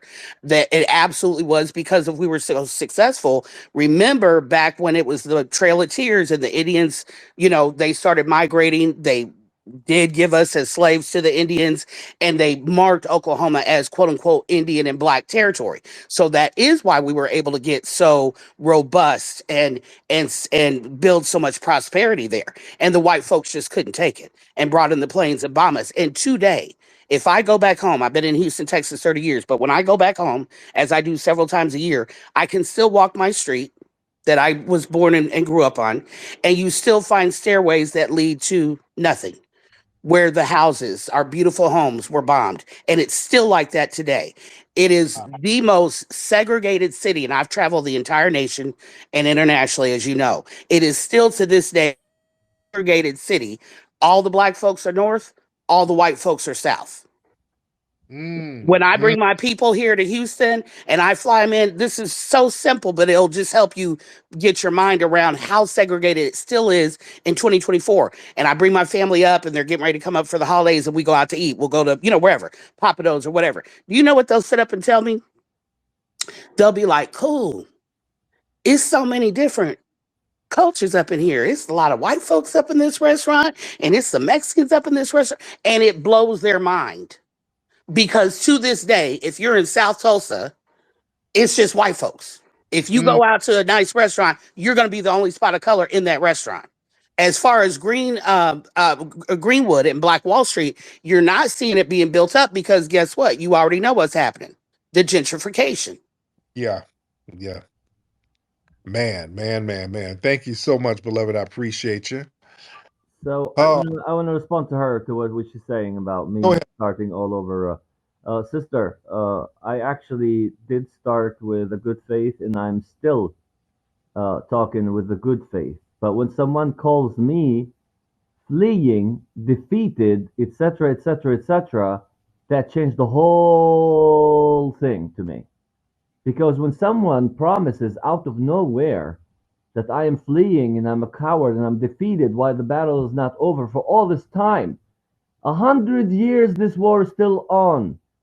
Okay, so let's slow it down because this is what you were saying about us. You said that. You initially said we were cowards and all that. And I'm like, you got a lot of nerve for somebody who's over here driving an Uber and you ain't in your homeland. We're in our homeland. And you telling us, you told us what we are. You're telling us we're generic Africans. No, we're not. You're telling us we don't know where we're from and all that. No, we know where we're from, sir. You're projecting your lostness onto us. That's what you're doing. You don't know your culture, sir, because you really don't have a culture. You fled, sir. You don't really know your history. You're not standing on business. You got defeated. And you're over here around the people who are not mentally defeated. You're around the people who's standing on business, and that is us, sir. Y'all So get around let me us so talk. we can Let me protect you. talk. Let me And talk. then You you crazy. But go ahead. you mute me all the time and let me talk. Let me talk. Because you keep saying the same thing. It was the No, no, hundred no, no, no, no. Wait. You keep saying you are the one who keeps saying the same thing. the I'm actually same not. stuff. Wait. Hold on, Let me East talk. Siders. Hold on, East Sider, hop on. I need to respond to your point. You cannot be jumping me around people. Okay, let me get it. Okay, let me East Sider. Hold on. Go ahead, Ali, and don't babble. I'm not battling. I'm just responding to what you're saying. You calling Babble, me babble. Uber. You calling me an Uber driver. Have you read my account, sir? So I hear your Uber orders coming in on your phone. I can hear them. I am not catching your point. What are you trying to say? I can hear your. We hear your phone. We can hear your phone dinging with Uber orders coming in. That's what happens when you have a phone app where you collect orders, sir. We hear it. I am not collecting any orders. I have no idea what are you talking about. Sir, why is your phone dinging the way it is? There is no dinging here at all. I think you are on crack or something. I have no clue what you're talking about. Sir, we heard your phone dinging earlier. where orders were coming in, There sir. are no dinging or binging. I don't Okay, order on the phone at all, man. I cook home. sir, sir, family, did y'all hear them orders coming in? We all heard it, sir. We heard the orders coming in, sir. You're sitting in your car right now, waiting on Postmates and Uber Eats orders to come in. So we heard the alerts coming on your phone. East Sider, let me get East Sider in here because you're just babbling, Ali. East Sider, hop on, sir. You go on What's me. going You go on? Zoom with What's up me. with you, Tariq? You go Zoom with me right But now. I'm not in the car. You go Zoom with me right now. I'll hold your camel. Hold your camel. I was Um, actually just about to say that. But man, for him to talk about that they're still fighting, we still fighting. We've been fighting for a whole 400 years. You know, we're still in the fight. We haven't given up. You know what I'm saying? We haven't fled. We haven't cowered away. You know, we're still fighting. Now, see, what if we called him a generic Arab, just like somebody from Jordan or or Iran or wherever? We could play that game too if we just gonna do that. But you absolutely. got your own lineage, you got your own ethnogenesis, you got your own culture. So we respect. Respect it. Thank you so much. Sonny, let's get Sister Sonny in here. Sonny, Hey, I'm still in here. hey dear, how are you? I'm good. I just think, Brother Tariq, you're missing Ali's whole point. What's his point? He's basically asking, why do us as a people accept what the white man is always telling us? Because when he said that, why do y'all call yourself Black Americans? Because we are Negroes. Okay. They tried to give us Basically, the white okay. man told us what we are since slavery, Thank civil rights, you. till today. Thank you. Because we're not black. Black is just a color, just like white. But we're Negroes. But we don't really know what tribe in Africa we originate from. So we were categorized as slaves and then Negroes. Well, Negroes, same thing. But I think that's just his point that he was making. Mm. But Because we're not black, we're Negroes. but the thing is, the Negroes was something. Let's go back on it because people playing these word games, they called the black people in Europe Moors. That was the word for black at the time. The Spanish started using Negro. That was the word for black. That's where Negro comes in. And then over Yeah, here, they did that to you. You did not call yourself this, and no one can call me something else as a Palestinian. That's the thing. You but hell, Exactly. He didn't their people no, did the not. Greek. Hold on, slow down, because Palestine was really named by the Greeks, who were European. So yeah, that name dude, was passed you're so down. ignorant. The word I'm Philistine. that name Palestine. That name was passed down by the Greeks, sir, by white people. The Greeks would are considered white now, sir. You are ignorant in the origin of Palestine. It was Egyptian. Egyptian. It's in archaeology. Go educate yourself. It's called Philis. The Sir, Egyptian. White man who? the Greeks made the word Go Palestine. educate yourself. I don't have to repeat this. Sir, the Greeks flipped the word and started using the word Palestine. The Greeks would take a lot of stuff from Egypt and flip it. They would take stuff and then remix it. So they remixed some stuff into Palestine and then it passed down to you. So you So they remixed something originally was from Palestine. They can flip as much as they want. and Britain took Here we control of go. He goes and then Britain took the white man in Britain took control of you from the Ottoman Empire, sir, right? and then what? And then gave your ass to Israel, to some other white people. And then what? And then you fled over here, sir. And if I go back and you are on record, are you going to be Tariq Nasheed? Your name, Okay, Tariq Nasheed. so let's go back to the name thing. So yeah, the names are passed down and remixed, and they've thrown all types of names on us. They would say colored, then they did Negro. So we've gotten all types of names. Over in Africa, hell, Nigeria, that was named by a white woman. The white people got together and started naming and carving up African countries when they had the Berlin Conference. Yeah, they started to carve up and name certain things. But at least we took control of our identity and our culture. We took control of our culture. We would fight the names. They would give us names and we would reject the names and give. That's why nicknames are very popular with foundational Black Americans. And then we started creating our own names like the Shaquitas and the Jalanquidays and all of that. We were still culturally fighting these people, we were still resisting. So yeah, you're not going to put that on us. We are the only people that are constantly resisting and coming up with different I think you can't cultures. Oh, pronounce your name right. Do you read your name, sir? Tariq sir, Nasheed. right. All right, put it together, bro. Yeah, I'm here. I'm here in my own homeland, sir. You got to get it together and stop fleeing, sir. The name for you is fleeing, and you have to stop doing that. Okay? So let just stop muting me. Stop muting me, because that's not a very not a very good Because thing for you to do. just Stop going to muting me. rant. Stop Not, muting me.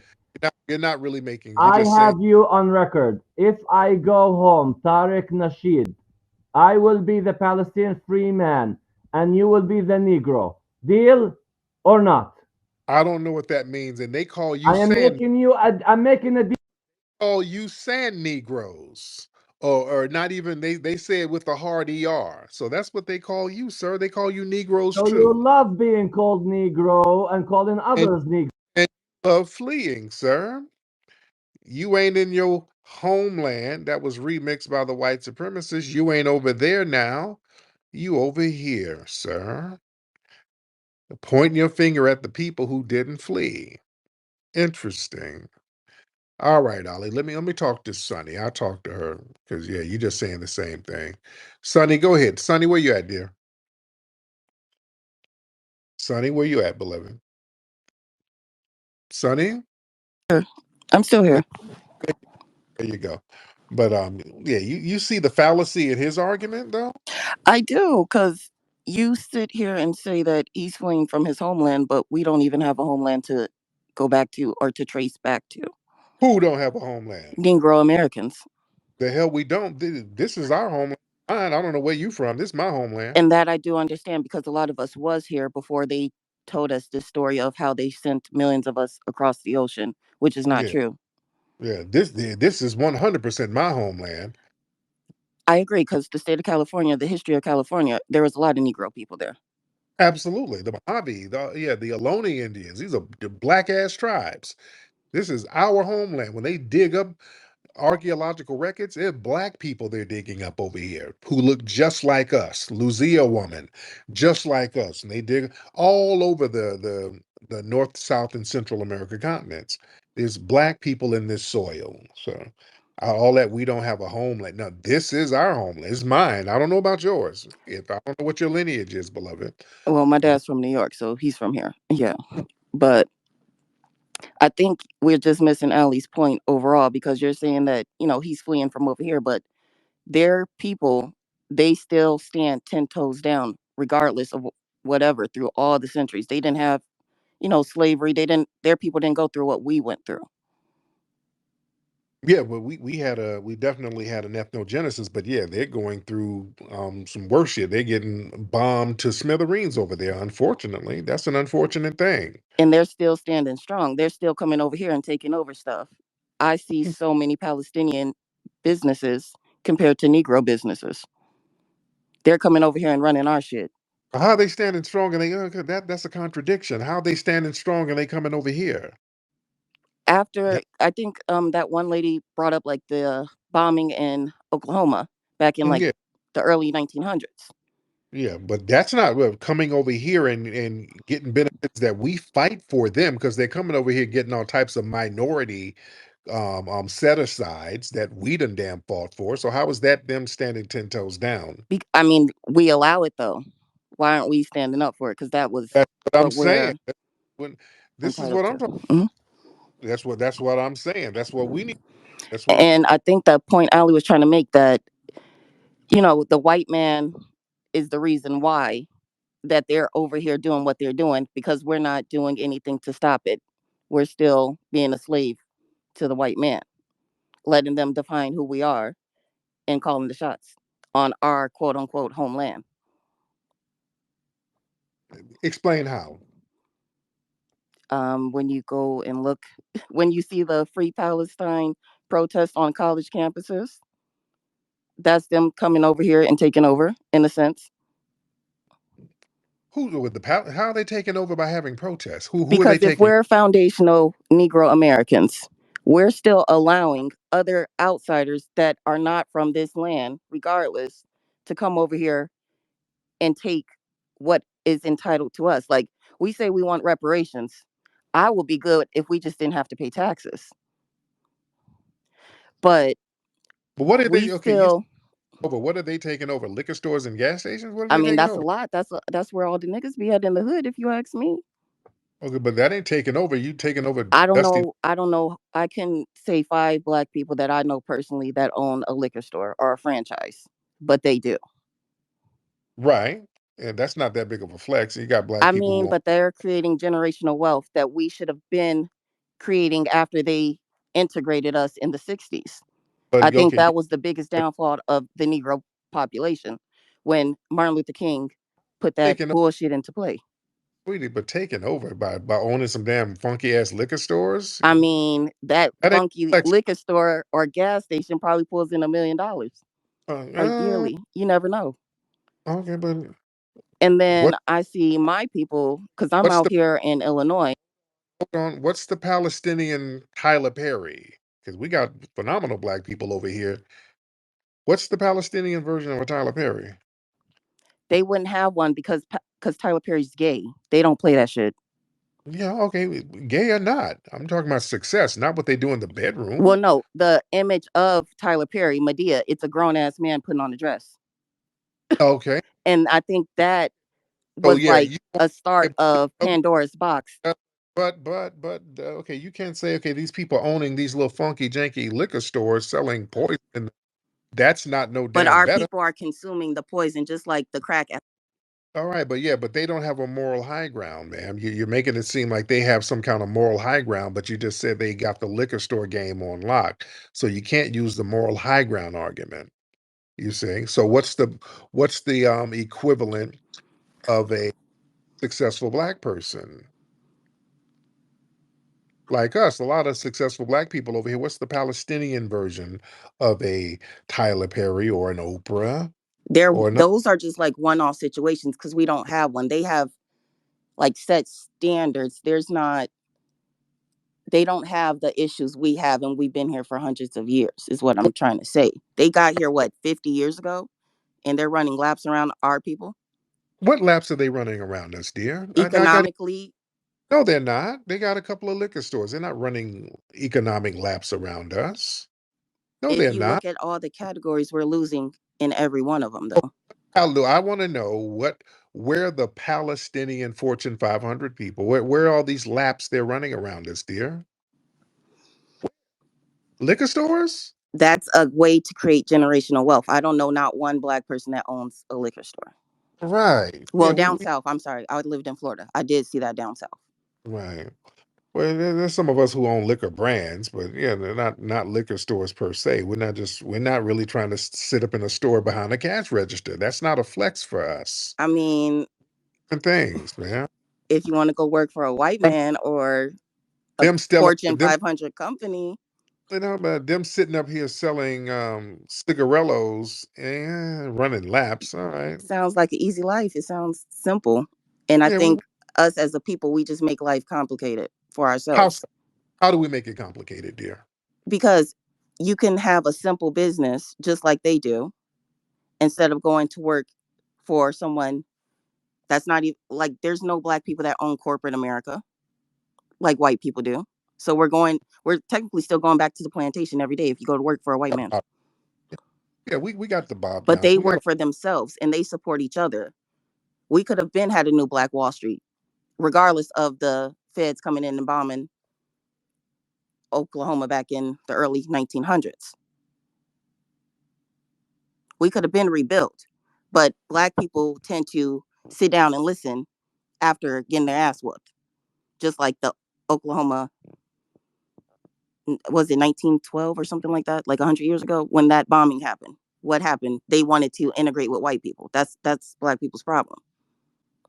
Because we didn't have to have a civil rights movement. We could have just been like the natives.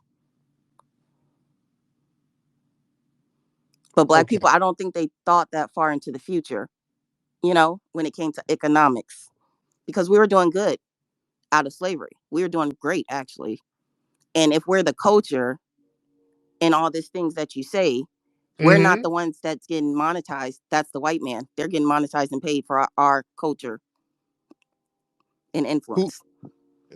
Well, don't everybody get paid for my culture? Yeah, but it shouldn't be that way. When are we going to take our power back as a people, is what I'm saying. Because Ali just proved that point. Like, you're saying that we're the culture, we're this, we're that, but we're not Well, getting paid. Ali's and their people own all the liquor stores, all the malls that, black people go and buy Pe- these shoes from. Palestinians don't own no mall. No, they don't. Come to Illinois. It's a lot of Palestinian owned businesses here. Okay. They don't own all sweet. Between them and the Indians, they're like second and third place. They're getting close to the white man, honestly. Mm. But Why don't you own any, no, ma'am, do you own anything, beloved? I own a home. That's about in a car, in some cars. Businesses, beloved. Oh no, not yet. Why not? You're wagging the finger at everybody. Why don't you own a business, dear? Well, I What's was stopping you? talking with my grandfather because I wanted to get some land because I just want to go into farming and agriculture, honestly. Because I think that's the best thing that I personally could do to support my people. And I think that's Mm. simple to get started, just to get something started for my kids. And I feel like our ancestors should have did that, but they wanted to assimilate and move to the cities during mass migration and work for a white man when we already had our own. We didn't want to build. Well, some of us did stay and build, but when we started building a little too quickly, they were like, "Oh, wait, we got to take these niggas out." And what did we do? We laid down. It's either you're gonna get down or you're gonna lay down, and we did. Their people are Mm. not. Allie's people are not. They're not backing down. That's the thing. Really? Yeah, 'cause that's interesting. When I see people really caping for these immigrant groups who I'm are not getting, caping for no immigrant group. yeah, hold on, sweetie. Yeah, you caping a little hard. Something smells funny. Something smells real funny about that. And you're really putting all of these extras on what they're doing and then extras on what we ain't doing, which isn't true. You're making it seem like we're so downtrodden, but these Palestinians are you pretending that they're owning all of this stuff, which they're not. Why you got the cape on for them so hard? I'm interested now. I'm trying to really see what's going on. Hold on, son. Let me get Ant. Ant, come on in real quick. Then I'm Thank gonna you. get it. Thank you, Tariq. Sonny Lee, how many Palestinians are in the United States of America right now? I couldn't tell you because I don't It's know. a, it's 160,000. How many black Americans are in America right now? About 40 million. It's about 45 million of us. So most of the Palestinians that come over here, most of the immigrants that come over, you got to mute your mic. Can you mute her, Tariq? Because I Yeah, can't let me. talk. Most of the Palestinians that come over here and immigrants that come over here, because I hate that argument. They like to bring up how all these other immigrant groups are coming over here and outdoing Black Americans. That's not true. What you have is the people who come from those other countries. Those people are not barefoot poor people who come from those countries. A lot of those people that come from those countries are the top 10% in those countries, and then they come to America. So for you to make a logical argument, you would have to compare the top percentile, the top percentile to the top percentile. So I want everybody in here to Google the top 10% of Black American wealth and the top 10% of Palestinian wealth and tell me what comes back. No other group of people, especially 160,000 goddamn Palestinians, are outdoing Black Americans. They're not. Not to mention all of those immigrants that come over here, they get all type of programs, they get all type of grants, especially when it comes to institutions. I went to college and I lived in Chicago, and that's a goddamn lie. I've lived in River North, downtown, in the city of Chicago. Most of the businesses in Chicago, especially in the Black community, are not owned by no goddamn Palestinians. They're owned by other Black Americans from the west side to the south side. So all this talk about all these immigrants coming over here that's outdoing us, that is not true because you're comparing a top percent in those other countries to the average person over here. If the top 10% of black Americans went to Palestine, we will buy that shit up in a split second. Go look at the GDP of Atlanta. Go look at the GDP of Chicago, Chicago. Go look at the GDP of Detroit, of Houston, all these other black communities, and compare that to the whole entire country of Palestine. I'm not talking about the country of America. I said cities. Compare those cities where you have a good black American population there, and compare that to any of these other countries you want to bring up. Nigeria, you can compare it to India. We are destroying these communities with less of a population. So I don't want to hear shit about all these other communities outdoing us. That is a cap and that is a lie. That's a bullshit talking point that come from people that are not educated and don't look at real numbers. You say, well, I don't know anybody that owns anything. Well, maybe your ass don't, but I know that my uncle does. I know that a lot of other black people in all these other communities do that. So I think a lot of people need to start reading and stop looking at the news and start looking at these statistics and start comparing apples to apples and not apples to oranges, because your talking point doesn't make any sense. Thank you, Tariq. There you go. Go ahead. So, Aunt, why are we last in every category economically? Go ahead, dear. She getting on my nerves. I have to ask this question of you. Who are you dating? Because this is weird to me. You going too hard. Is your man white? Stunning. No, why would he be white? Because you sound like it. That's why. You're Now going that's too hard now why does against race black matter people. regardless though? Because you're going too hard against black people for that not to be true. Either it's that or you a feminist. Something's wrong. I'm not a feminist. Women are Stunning. Something's wrong. stupid. Your timeline looks kind of crazy too. I was just looking at that while I was waiting. Um, Something is up because black people don't generally sit here and bash us like you were doing on this space. Who else can Something check is y'all up with besides you. another black person though? Because We check that's ourselves in that's private. another We don't thing with check black people. ourselves They like we don't look this, in the ma'am. mirror. We don't Okay. look in the mirror as much as we should. And Okay. the whole world is laughing at us. Okay. Okay. Now, so I'm looking at your pictures because God is mentioning your pictures. I'm looking at your pictures. OMG. Um, mm, are you dating an Arab or a Hispanic guy, dear? I only date Negro Americans. Ma'am, I'm looking at your wig. You got on a divestment wig. I don't have on a wig. Ma'am, I see your divestment wig. It's very synthetic and shiny. I never wore a wig in my life. Maybe a sew-in. A Ma'am, sew-in, yes. A wig, okay, never. ma'am, but that sew-in is very shiny. And it looks It, good. but it looks like something that a white boy would date, ma'am. It looks like something that the white boy like. Just because I That know how to comb my nappy roots? No. no, ma'am, no, that ain't nappy roots. That's synthetic Sally's beauty supply, ma'am. Not Sally's Beauty Supply.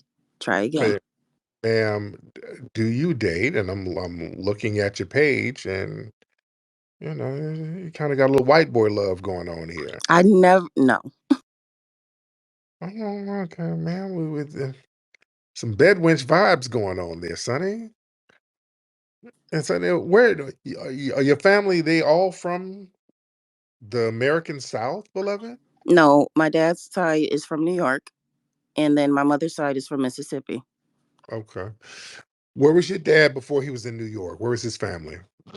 New York. Hampstead, New York. Okay. Um, Before they were in Hampstead, New York, were they from the Caribbean? Because usually people who were in There New was York, actually a native tribe. I can't think of the name of it, but they were out of New York. He's originally from New York. He's not from Africa. He's an Aboriginal New Yorker. well, and you don't know the name of the tribe? If you tell me he's an Aboriginal New Yorker, what's the tribe? Sounds like your dad is Caribbean, dear. He's not. How do you know he's not Caribbean? Because you don't know what the tribe is, so that means you don't know where he's from. When I get it, I got you. I'll let you know. Your dad is Caribbean, sweetie. Sounds like your dad is He's Caribbean. not. Is he Puerto Rican? No, my dad's darker than you. Okay. That means he's from the Caribbean, dear. Black folks didn't grow up in New York and came up from the South or the Caribbean. They see the one or two or Africa. Yeah. It- This is given like that Boys in the Hood moment when he was like, I'm from Africa. And then the one guy was like, I'm from Crenshaw. No, he's from New York. Like he's never left New No, York it ain't just ever. he's from New York. If he's black, he's blacker than me. You just don't pop up in New York. What is it? What is a black dude in New York? In New York. How long was he in New York? How long was the family in New York? You see, when people are real vague about that, that raises a red flag there. And plus, some of the things you're saying kind of, it sounds weird. It doesn't sound like something that comes from a foundational Black American lineage. We The don't care. point that I was just trying to make overall, y'all weren't really listening to Ali's point We because were, he basically said that regardless of him being over here in America, his people are still in their homeland and they did not have to flee, assimilate, or lay down like but that ain't our people true. did. That's not true. And you contradicted yourself by saying they come over here and get the liquor store. So that's a contradiction. They are fleeing to come over here to get some of the goodies that were made possible for our struggle, from our struggle, ma'am. Correct. And they're Right? taken away from us, but we're not Okay. fighting back. But that They're just pe- dictated what you said, that you're saying stuff, contradicting yourself in the very next breath, beloved. What's going on with you, dear? no, the point I was just trying to make overall, Ali is saying how as us as a people, how do we allow just to be told that this is who you are and then We 50 years define, later this is who you are and we accept it. no, we're not. We're defining How are ourselves we black? because that's a status. So Because we're not, that's- so that's a status, but that's the lowest status. says who? Numbers, wealth, Numbers, no, no, no. Numbers don't say business, education, health. We're the lowest in every category. that's manufactured. That's imposed by the white supremacists. We're fine when we're on our own. That's why we are talking about delineating and doing things on our own terms. When compared to who the white supremacists are allowing in certain things and sabotaging, let's be very clear. If we're the lowest in everything, that means we get sabotaged more than anybody, ma'am. Nobody's sabotaging any Palestinians. I don't want to hear about no damn compare. Because they fight back. What fight who? What you mean they fight back? This dude fled from his homeland. He ain't fighting back nothing. What are you talking about? They're not doing anything to them over here. They're not sabotaging Palestinian businesses. They're not sabotaging Hispanic businesses. They ain't fighting nothing because nobody's doing anything to sabotage them. We get sabotaged repeatedly and we have to dust ourselves off. I don't want to hear about us. That's uh, because we allow it. no, we fight back. We don't allow it. We fight back and keep rebuilding and don't flee. So, what are you talking about? We don't flee and we still, we, Where there would should we flee to? But you, great question. That means nobody has built anything for us to flee to, because everybody else is failing, ma'am. There it is, right there. You just proved my point. Nobody else has built anything for us to flee to, so we might as well stay here because we're the only ones putting in work. So yeah, you made a good point, ma'am. Correct. But we're still losing. Mm, as opposed to who? What are we Latinos losing, come over here. They've been over here, what, 30 years since the early 90s? ma'am? If they're winning, how come their homeland? Have you been to their homelands? Is that winning to you? No, but I actually been to Haiti. And I You know, up? You no, been to Haiti? yeah, I've been to Haiti. That's And that's one probably. thing about a Haitian, they were never a slave. Are you on, ma'am? Are you on drugs, They didn't go through what we went through. And no, I'm not on drugs. ma'am? Did you say Haiti? They were never slaves. They didn't get down and lay down like we did. They fought back. After a while, yeah, they did get laid down. They were that was a slave colony. Haiti was a slave colony, a very brutal slave colony. And they revolted and they became the first black Republican. Not the Republican, but a republic, ma'am. Their Republic, first, sorry. Yes. And then France flipped on them and then made them pay them for their own freedom. Sounds like you're Haitian, ma'am. I'm not Haitian. I'm from Illinois. Ma'am, are you Haitian or do you have a Haitian boyfriend? No. What will you do in Haiti? What are you doing in Haiti if you're not Haitian? I went over there to do a movie. What would you do in Haiti if you're not Haitian? I have a Haitian friend, and her family took me out there to experience the culture, and it was very eye opening. It was probably your family, dear. I'm It look was not my family. I'm looking at your photo. This wig you got on looks very Haitian. It's shiny and What Caribbean. photo? What photo? My The one with profile. the car where you in the car with them sandals, man, with your stomach out. Like you got a belly full of Joel off. Ma'am, I I'm was looking at going to a Beyonce concert. Chill out. okay. I'm not okay. But ma'am, it looks very you look very Caribbean, dear. Your whole vibe and swag is Caribbean. Now you're not. Now I'm Caribbean. No, I'm a Negro, just like you. No, yeah, but yeah, you can say a Caribbean is a Negro. You keep saying you're a Negro. There's Caribbeans; they were called Negroes too. But Haitians define themselves as Haitians. Right.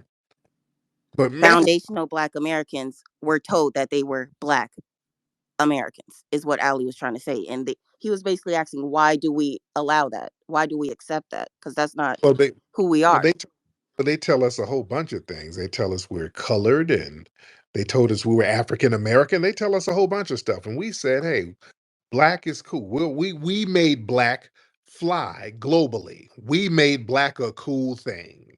We made the word black cool. That's why other people come over and try to fall under blackness. We made the word nigga cool. We didn't make the word Black cool. How did we make the N word cool? And man, when let's watch the language. Because Negro is what we were being called, or nigger in a derogatory term. But we flipped that and we changed it to nigga and used it in a positive light. And now when you greet your, well, I don't know, I don't greet my fellow Black person like that. But, they say, what's up, nigga? So we flipped that, but we were told that we were Black. Okay, and then, okay, you're all over the place, beloved. You're kind of all over the place, dear. You're kind of all over the place. And I'm just really trying to see if there's a Haitian thing going on there. There's some kind of Caribbean thing because this I doesn't was just sound. trying to prove Ali's point.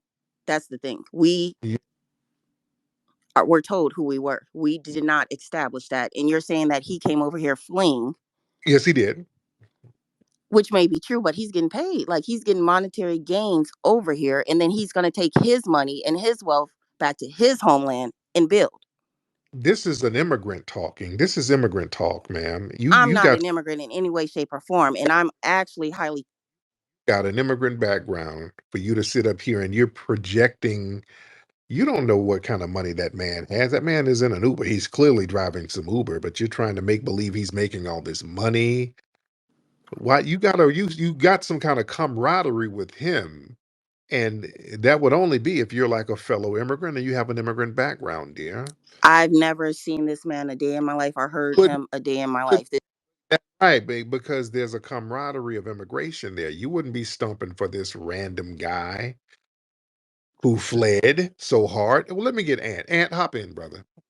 Yeah, real quick. I don't want to keep, just keep rambling, but just to debunk the point, because you said we didn't fight for nothing. There has been multiple Black American slave revolts. The Stonewall Rebellion in 1739, which is before 1804. New York City Conspiracy 1741, which is before 1804. Gaber's Conspiracy 1800 in Richmond, Virginia, which is before 1804. Denmark Vesey's Conspiracy 1822. Nat Turner Rebellion 1831. Amistad Seizure 1839. Creole Mutiny in 1841. So if you were educated, like you say you were educated, you would know that all of those were slave revolts that were in America, and about 4 or 5 of those was well before 1804 in Haiti. Which so this whole because they like to do the whole notion, well, Haitians taught y'all how to fight. No, they didn't, because we was doing that way before Haiti got their It- independency. And it ain't no diss to Haiti. Shout out to the Haitians who fought for their revolution. But don't sit here and try to act like we ain't fight for shit. And we still fighting to this day. The civil rights movement led by Black Americans, the Black Panther Party, Fred Hampton, he was 19 years old. we can go on and on and on. We got so many black leaders and people that was doing shit and fighting for us and our lineage. So that's just a cap. She's just rambling and talking. And if it wasn't for black Americans fighting for the Immigration and Nationality Act of 1964, none of these immigrants that she caping for and then her probably immigrant boyfriend that she got would even be over here. So that's the last point I wanted to say. Appreciate you, Tariq. Thank you, brother. All right. Oh, goodness. Sunny, sunny, sunny, dear, dear, dear, dear. Let me get Harriet Tubman's pistol in here. Harriet Tubman's pistol. What's up, Harriet Tubman's pistol? Well, well, well. Peace, power, and reparations. How you doing, Flex? I'm good, brother. How are you? Oh, I'm thoroughly blessed. This is some of the most self-hating stuff I've ever heard in our lives. And I'm sure that we heard in our lives. Family, we ain't fighting. Have you ever heard of the Harlem Hellfighters? We're not fighting. Have you ever heard of the 761st Tank Battalion, the original Black Panthers? We're not fighting. Have you ever heard about the Montford Point Marines, the original Black American Marines? We not fighting. Have you ever heard of the Tuskegee Airmen? We not fighting. Have you ever heard of the Double V campaign? We not fighting. We still fighting, and we gonna stay fighting, and we never gonna stop fighting. Even after we get reparations, we still gonna fight. We still gonna defend this country. We did still gonna defend our lineage and our people. We never gonna stop fighting, because that's all we do is fight. We foundational Black Americans, we have the fighting spirit. We are fully blooded Americans. Man, please stop with the self-hating. And if you're gonna self-hate, don't project it on our foundational Black American lineage. We are American freedmen. This our country. This our land. The fight will never be over. And we gonna take the fight home. Like they said, the double V campaign. Double V's, that's two B. V's for victory at home and abroad. And you, just abroad. Peace, Mm, power, and reparations. it is. See, now I never heard about any of those timelines that you brought up. You want to know why? Because I was sent to an indoctrinated school that was founded by white men. We all did. We all went through the indoctrination camp of public. Well, I went to a private school too, but public school is an indoctrination camp because they don't teach you that in school. Yeah, where were you raised, Sonny? Where were you raised? Who raised you? I grew up outside of Chicago in the suburbs, Which suburbs? What are my Chi-town people? What suburbs? like Gurnee, Lake Like County, I don't like again. right Okay, I don't before you get to Wisconsin.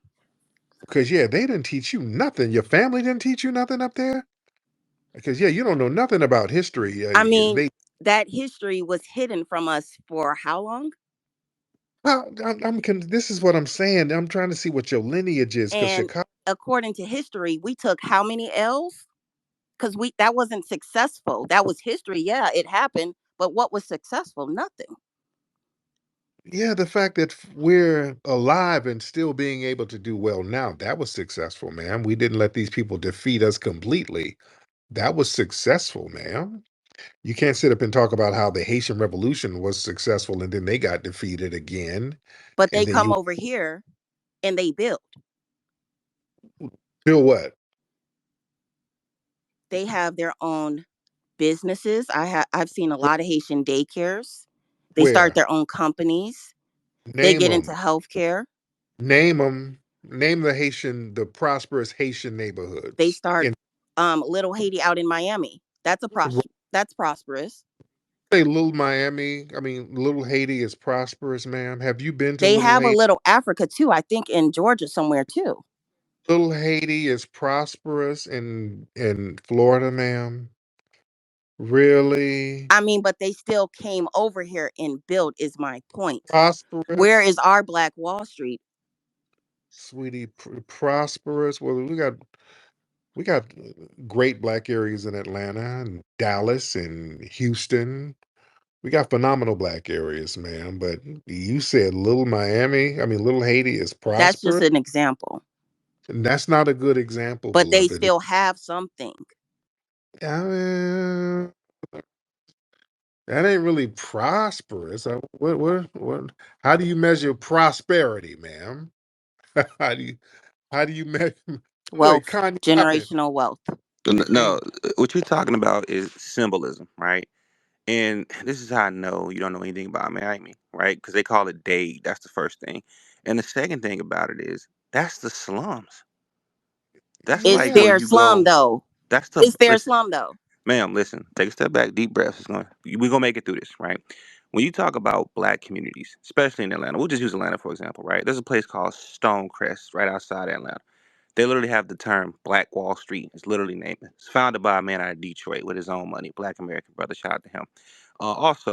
Also all around Atlanta, there are little micro black communities, right, where they're building condos, black only condos, right, where there's a waiting list of thousands of people, ranges anywhere people making $35,000 a year to several $1 million a year, and they're all living in harmony. They building black communities again. Guess what?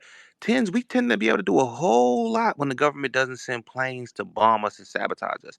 Now, I find it strange you up here trying to find every negative metric for us while caping for somebody who literally used derogatory term toward us because Tariq pointed out the very obvious. Now, you can say we don't have any place to flee to. That is true, which is why we make our own neighborhood a good place to live. Now, just because you haven't seen it means you're not looking for it. Because you can go out your way to pull Lil Haiti of all places out of the side of your neck. Then I'm pretty sure you can go find several other black communities. Especially here in Michigan, we got plenty of them. Right in before you get to East Grand Rapids, where I live, there's a black community that's thriving. Right, and we can don't even do to go all over the South. So I just find it strange, like Tariq said, you caping so hard for these people, and you just so happen to go to Haiti with your friend. Now, I'm not trying to imply anything here, but was that your lover or your actual friend? Don't answer that question. I think we all got the answer to it. Appreciate that, Mm, Flex. Peace, black love, and reparations. Y'all stay sharp, family.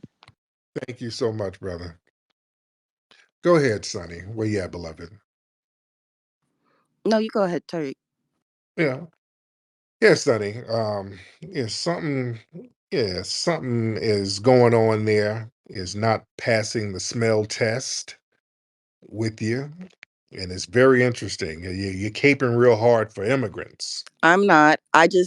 I just want my people to look at it from a different perspective because we sit here and say, you know, we're this and we're that, but And categorically we're losing everywhere.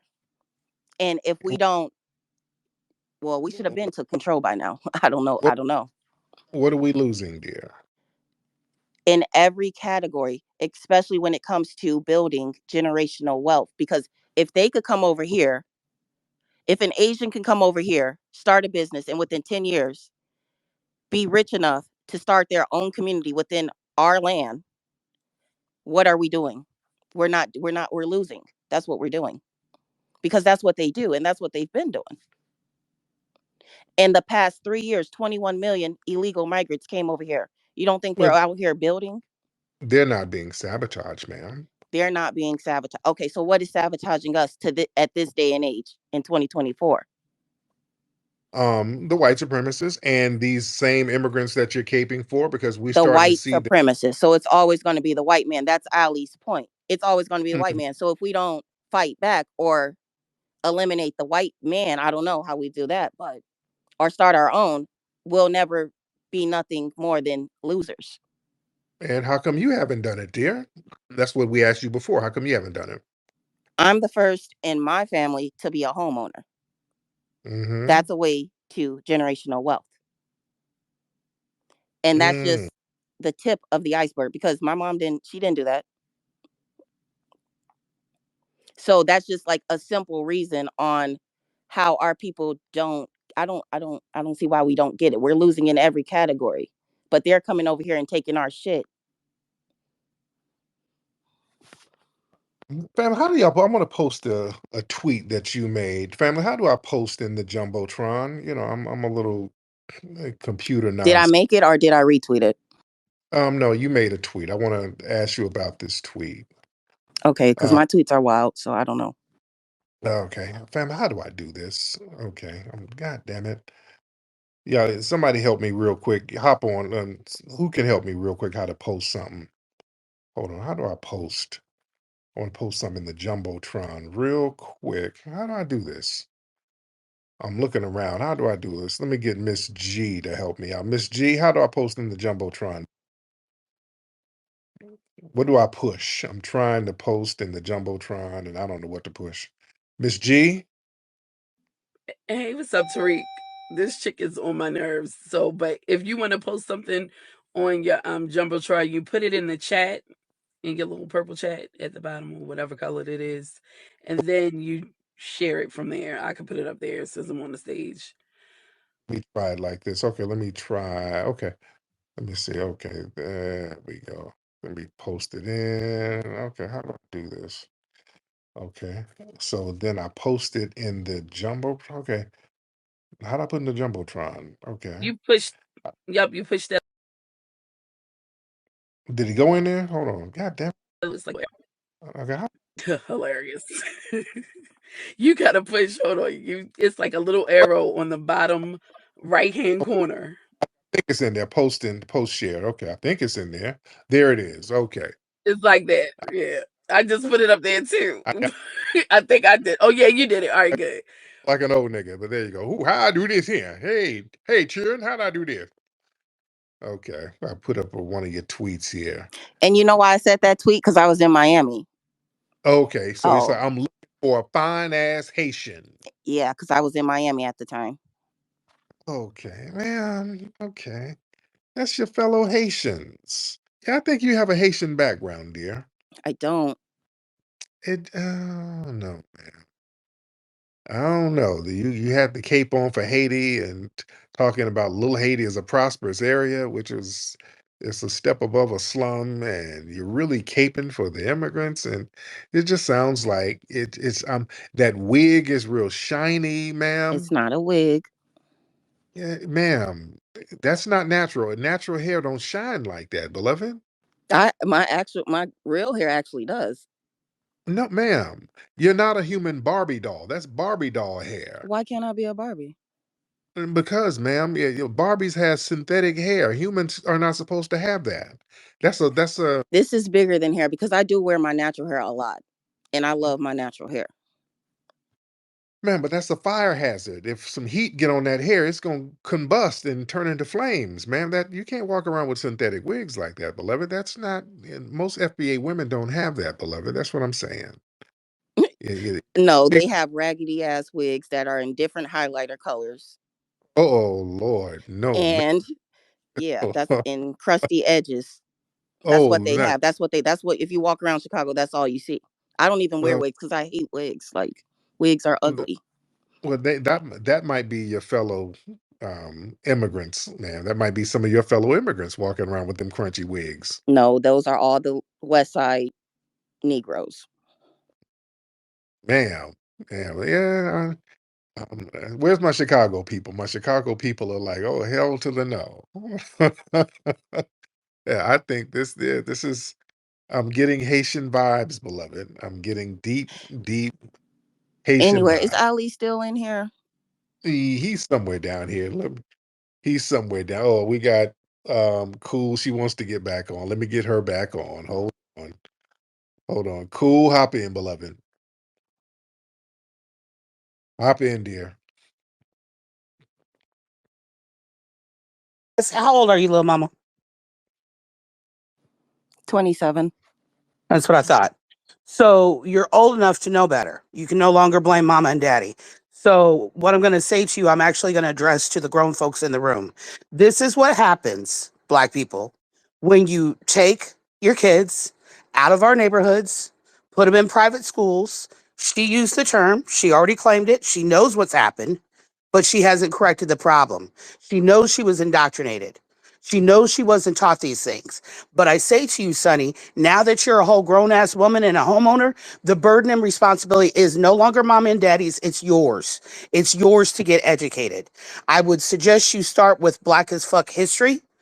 Start reading there because you are not well traveled, you're not well read, and it is apparent by the things that are coming out of your mouth.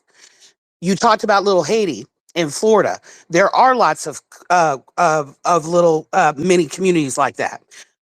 throughout the nation. But I promise you, if you actually spent time in Little Haiti, you know that they don't own the banks, they don't own the stores, they're not the doctors, they don't own the schools. That's what Black communities have done. And you throw it away as if it's just so easy. Like, how come they haven't done it again? How come Black? So what do you mean? What do you do, Black people? Excuse me, ma'am. Get yourself in check and show some respect to the ancestors who have come before you. And since your Black parents didn't see fit to pour the knowledge into you, you now have the extra responsibility to get educated yourself on us as a people. Because Black Tulsa was not in the early 1900s, it was 1921.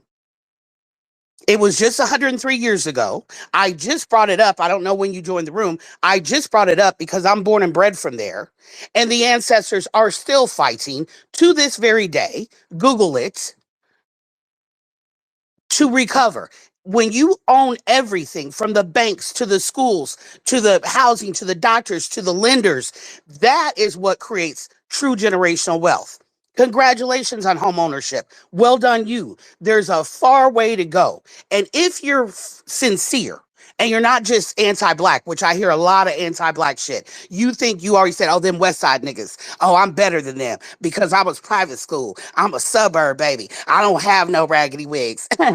Hair flip, hair flip. I have I snow in. don't. Girl, get yourself in check. Because the sheer fact that that's what you're worried about tells me you don't have a mindset for generational wealth. Pumpkin, not thinking and talking about other Black folks like that and thinking you are better than them. I don't No, though. you just said it out your own mouth, Ladybug. I didn't put them words in your mouth. You spoke them. You came up on this stage, you got on this mic, and you started opening your mouth on things you have no knowledge about. You started What? capping for that Ali character. He is sitting up and diminishing our people, and you jumped on his bandwagon. You haven't said not one positive thing about Black folks. I like the one thing you did say that I liked. I like that you said you have an idea of wanting to farm.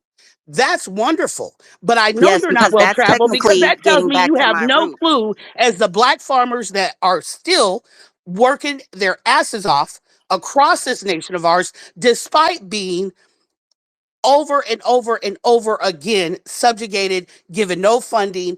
You I can take you to 5 Black-owned liquor stores if that's your benchmark of success, literally within 10 blocks from me. I live in a Black neighborhood. You may see a lot more Black-owned business, my dear, if you actually lived in a Black neighborhood. But I guarantee you, wherever you bought your house, you probably don't have Black folks on your block.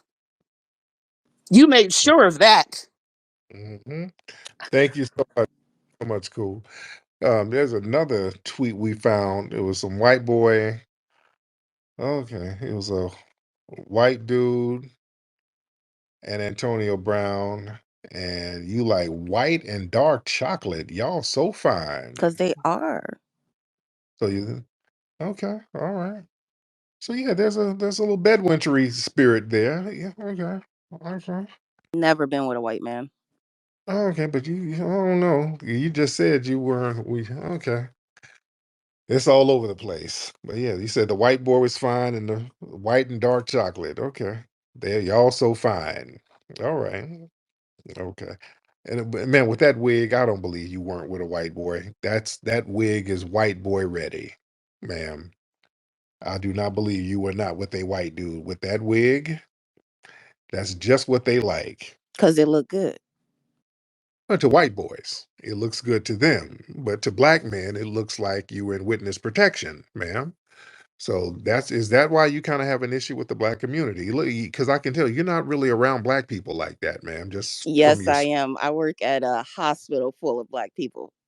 no, ma'am. You must work in the cafeteria No, somewhere. I don't. Yeah, you're not a nurse. You don't work in the medical side because you can't Hell go. no. I know because you couldn't go in there with that wig. Them strands of hair. That's a hazard to people's. They can't have those wig strands that's synthetic in the hospital. So you don't work in the medical area of it, ma'am.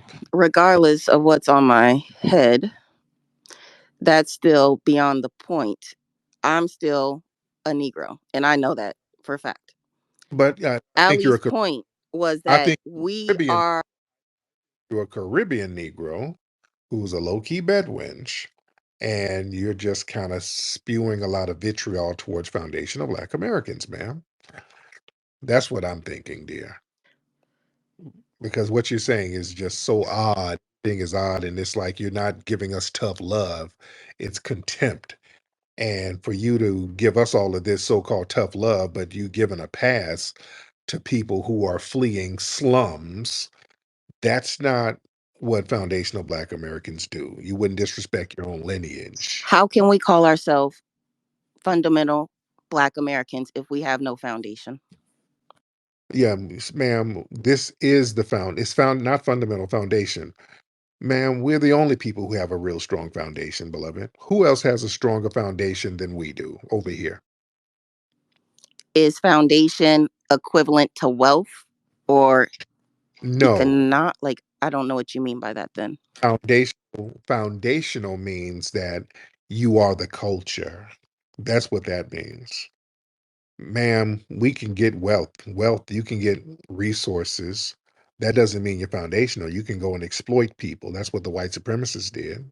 They've exploited everybody. You can go out and sell some dope and get some wealth. That doesn't make you foundational, ma'am. Foundational means culturally rooted and grounded. All right? And then another culture could come and tell us who we are, aka the white man. No, we're telling them who we are. We're foundational Black Americans. See? That's foundational. We're telling them that. I They mean, we didn't tell just added an extra word, but they labeled us as Black Americans they overall, labeled though. yeah, they labeled us a bunch of things. And But that was we Ali's point. no, His his point, people would never I'm bow sorry. down I to that. cannot take this bullshit, bro. Be quiet for a second. I oh, appreciate the space to speak, Tariq. And this is what happens when we have, if you happen to be Black American, you have these women that don't come from nothing. Like talking about, I'm the first generation. So you got that little house. So you worried about what your mama did. You look down on your mom. You look down on your auntie. You look down on everybody else. This is why you're unmarriable. This is why I made the term unmarriable for women like you. You're not going to build generational wealth. And if you want to even talk about the city I'm from, Columbus, Ohio, we have Urban Crest that was founded in 1890 by a Black family. You see what I'm saying? All across the United States, we have all of these Black families that have garnished all these Black wealth. I come from 3 generations of families that do real estate. We put up a 30 unit in Columbus. So what are you talking about? We don't know how to garnish or build or gain or maintain wealth. Don't clap because you're weird, bro. Like, and I highly, highly positive that you are a dirty mud cookie eater with a little seasoning on it. Something's wrong with you. And at the end of the day, with Black Americans, the only thing we did, nobody labeled us anything. That's a misconception. If you want to go talk about our Aboriginal lineage, I could go all the way back to Oswald Morris, whose son was Willie T. Morris, who helped establish Aliquippa, Pennsylvania, which, and if you don't know what Aswad means in Arabic, that means black. This is a man who walked on the Trail of Tears who called himself black, all the way to get to Oklahoma, then to get written off on the Dawes Roll by the Cherokee Nation. So you're very misinformed, and it's sad that nobody sat there and read you Dr. Claude Anderson, um, maybe some Dr. Cress Wilson, but maybe you read some of that because you got some problem. Any other person that like is of like that's rooted in like what they call like Black empowerment, because you don't have any, and that's the problem. We have women like you that's running around the United States that will rather talk about some form of tough love and want to make a nigga stand 10 toes down, but you're not fit to born like birth a warrior class. And that's what it come down to. I think all my brothers that are well to do, my brother Kanye come up here, my brother Ant, my brother Harriet Pistol come up here, and we can all see the same thing, that this woman is not a woman that can continue on in our lineage. That's why you gonna continue to have a bare womb for real. So people that know me on the app, I'm gonna just give it to you raw. You know what I mean? Go get with a Chad, go get with a whatever, and slowly erase yourself out of our Black American lineage. We would prefer that. You and your self-defeatist attitude that doesn't even understand that we're the only lineage of people that they had to bring the National Guard on because we rode so fucking hard, nigga. Multiple summers in the early 1900s, they had to bring the fucking National Guard with actual military weaponry because our veterans were coming back and kicking ass in that type of way. So you and your synthetic wig that is not high quality, that's made out of braiding hair, need to sit the fuck down. Thank you for the space to cook this tether bitch. Thank you. thank you, brother. Oh goodness. Go ahead, Sonny. Go ahead, Sonny. You want to respond, dear? Sonny, go ahead, dear. Sonny. No, I'll give the floor to somebody else. I'm just gonna listen for a second since ODB has so much to say, and it's not synthetic things. But ma'am, come on, ma'am, that is not natural hair. Ma'am. Come on now. You Okay, can't can we get over the topic of hair because this is just like a petty reason. It just defeats the purpose because at the I end know, of the but day, Ali has a point too. what's his point? What's his point, dear? Ali, can you could speak on He's not. that because he's still here. Let me get Maroc. Let me get my FBA brother Maroc in here. Maroc. Yeah, what's going on, Tariq? I wanted to speak to Sonny real quick because I wanted to acknowledge the fact that she's playing a game here. The game she's playing here is ignoring our sabotage, while also in the same vein, once she recognizes our sabotage, she acknowledges it, and then she says that we allow the sabotage at the same time. She's like almost has like a self-exploitive mentality. She's into self-exploitation. And she's also allowing the sabotage of the Palestinians to run wild as well. She has no excuse for the Palestinians and how they're allowing their own sabotage if she wants to go in that regard. Also, I wanted to point out the fact that you would think that these Palestinians were in America fighting for democracy and for freedom, but that was us. That was Black Americans. We were the ones fighting for that. So I just don't understand her standpoint there. Other than that, y'all have a good night. Yeah, thank you so much, brother. All right. All right, son. Any last words? We're gonna go ahead and wrap it up, son. Any last words, beloved? No, I got to get ready for work though. Yes, indeed. Yes, indeed. Well, Sonny, I thank you so much. I thank you for the conversations, Sonny. And again, I think there's a Caribbean thing going on that you're not really being upfront about. I think you lied about that, like you lied about that wig. And Never lied. It's not a wig. Don't start. It's not a wig. I don't like wigs in any way, shape, or form. Wigs are for grannies. ma'am, that's clearly a wig. It's not sewn in. There's no sew in on that, ma'am. You clearly just put that on your head and sprayed it with something. Thank you, because it looks that good. Thank you. And You know, I bought those it's- bundles from my friend. She sells hair, so if anybody needs some bundles, let me know. what's her website and what swap meet does she work out of? Because it's clearly from the swap meet. Please Where stop does it? playing with her. No, I mean, what's her website? I know it's at a flea market somewhere. Um, does she sell weaves out of one of them Palestinian gas stations? It must be. That's why you're caping for the Palestinians because your friend sells bundles from those gas stations owned by the Palestinians, ma'am. Because those are some horrible looking wigs, beloved. But I'm not going to judge. Everybody has their own journey, and your journey is to Sally's Beauty Supply at the bargain bundle. But anyway, beloved, any last words before I go, dear? Sonny, go ahead, beloved. Let me let you get the last word. Hold on, I gotta wait before I go. I gotta. I know EJ is gonna cook. Let me get EJ. I gotta let my brother before we go Sunday. I gotta let my brother EJ cook for a minute. I can smell her cooking. Hold on. Before I go, let me let EJ cook. EJ, go ahead, sir.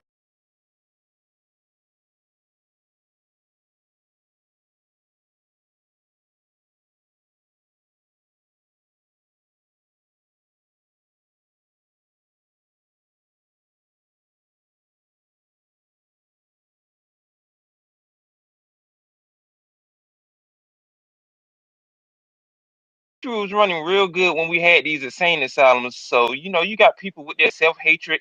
And let's just be real. I think that divestment wig on top of her head is a mixture of my pubic hairs and some other things that's coming from third world countries. I'm just going to say that. But this just goes to show you that people within our lineage or allegedly outside our lineage always coming into these spaces talking about Black Americans don't got this, Black Americans don't got that. I suggest that you do some, early history on education, especially within the United States of America when it comes to Black American history. Because you said you was from the suburbs. Most likely, 9 times out of 10, you was around a whole bunch of white folks that were doing strange things, possibly to you in your teenage years, or still doing it to this day. But this just goes to show you that a lot of people with self-hatred and semen in their divestment wigs can't, really process, common sense when it comes to us chopping up game and giving up good history about our people. If you don't want to be a Black American, I suggest you go be a member of the Boule.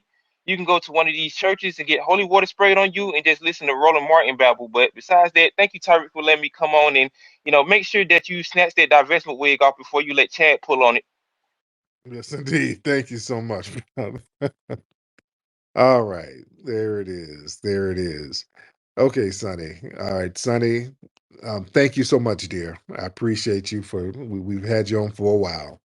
A lot of people beating up on you, but you took it like a trooper. All right. You all right over there, Sonny? Sonny, you good, dear? Okay. Well, let me get Sonny out of here. I think her wig slid to the side, and I think she can't hear me. All right. Thank you, dear. Let's get that wig off. Oh, goodness Lord. Sonny, Sonny, Sonny.